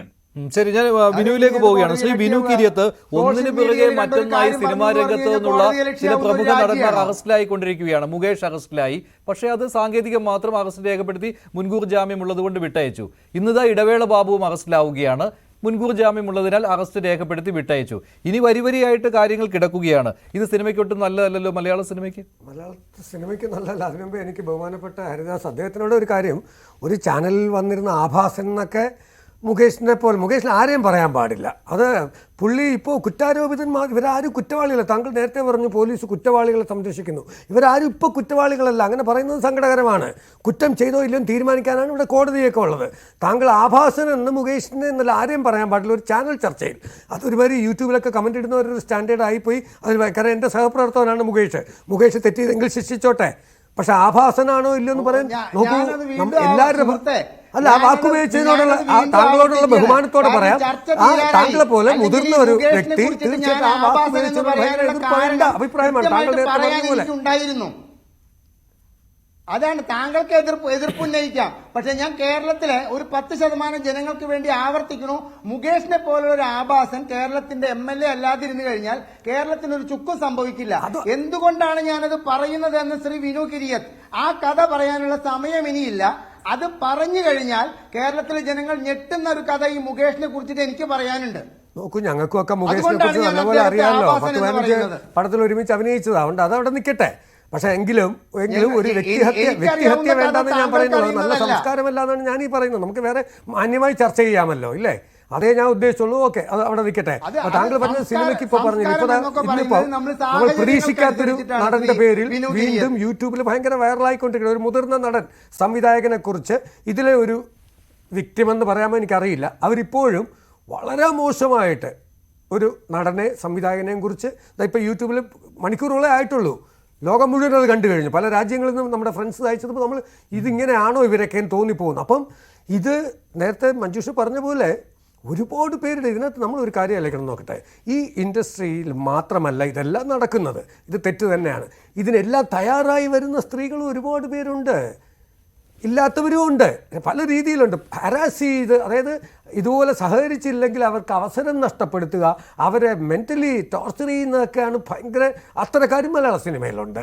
അപ്പോൾ ഞാൻ പറയുന്നത് അതല്ല, ഇതിപ്പോൾ എന്തുപറ്റി ഈ ഒരു ഇൻഡസ്ട്രിയെ മാത്രം ഇതാക്കി നോക്കൂ. ഇത് സർക്കാർ സ്ഥാപനങ്ങളിൽ നടക്കുന്നില്ലേ, IT മേഖലകളിൽ എല്ലായിടത്തും നടക്കുന്നുണ്ട് ഇതൊക്കെ. അതിനെതിരെ അതിശക്തമായിട്ട് നമുക്ക് പോരാടാം. അല്ലാതെ സിനിമയെ മാത്രം ഇങ്ങനെ നശിപ്പിച്ച് സംസാരിക്കുന്നതിനോട് ആഭാസം എന്നൊക്കെയുള്ള വാക്ക് പറയുമ്പോൾ അത് എത്രയായാലും അത് എനിക്ക് എൻ്റെ ഇതാണ് ഞാൻ പറഞ്ഞത്. അത്തരം വാക്കുകൾ ഉപയോഗിക്കാതെ നമുക്ക് മാന്യമായി ചർച്ച ചെയ്യാം ആരെക്കുറിച്ച് വേണമെങ്കിലും. ഇവരെല്ലാം ഇപ്പോൾ കുറ്റാരോപിതരാണ്. ശരി, ഞാൻ ചർച്ച അവസാനിപ്പിക്കുകയാണ്, സമയം കഴിഞ്ഞു. അതുകൊണ്ടാണ് നന്ദി Sri Sreejith Perumana, Sri MK Haridas, advocate BN Haskar, Sri Vinu Kiriyath. സിദ്ദിഖിനെ പോലീസ് രക്ഷപ്പെടുത്തിയോ എന്നായിരുന്നു ഇന്നത്തെ ചോദ്യം. രക്ഷപ്പെടുത്തിയെന്നാണ് 86% പ്രേക്ഷകരും അഭിപ്രായപ്പെട്ടത്. അല്ല എന്ന് 10%.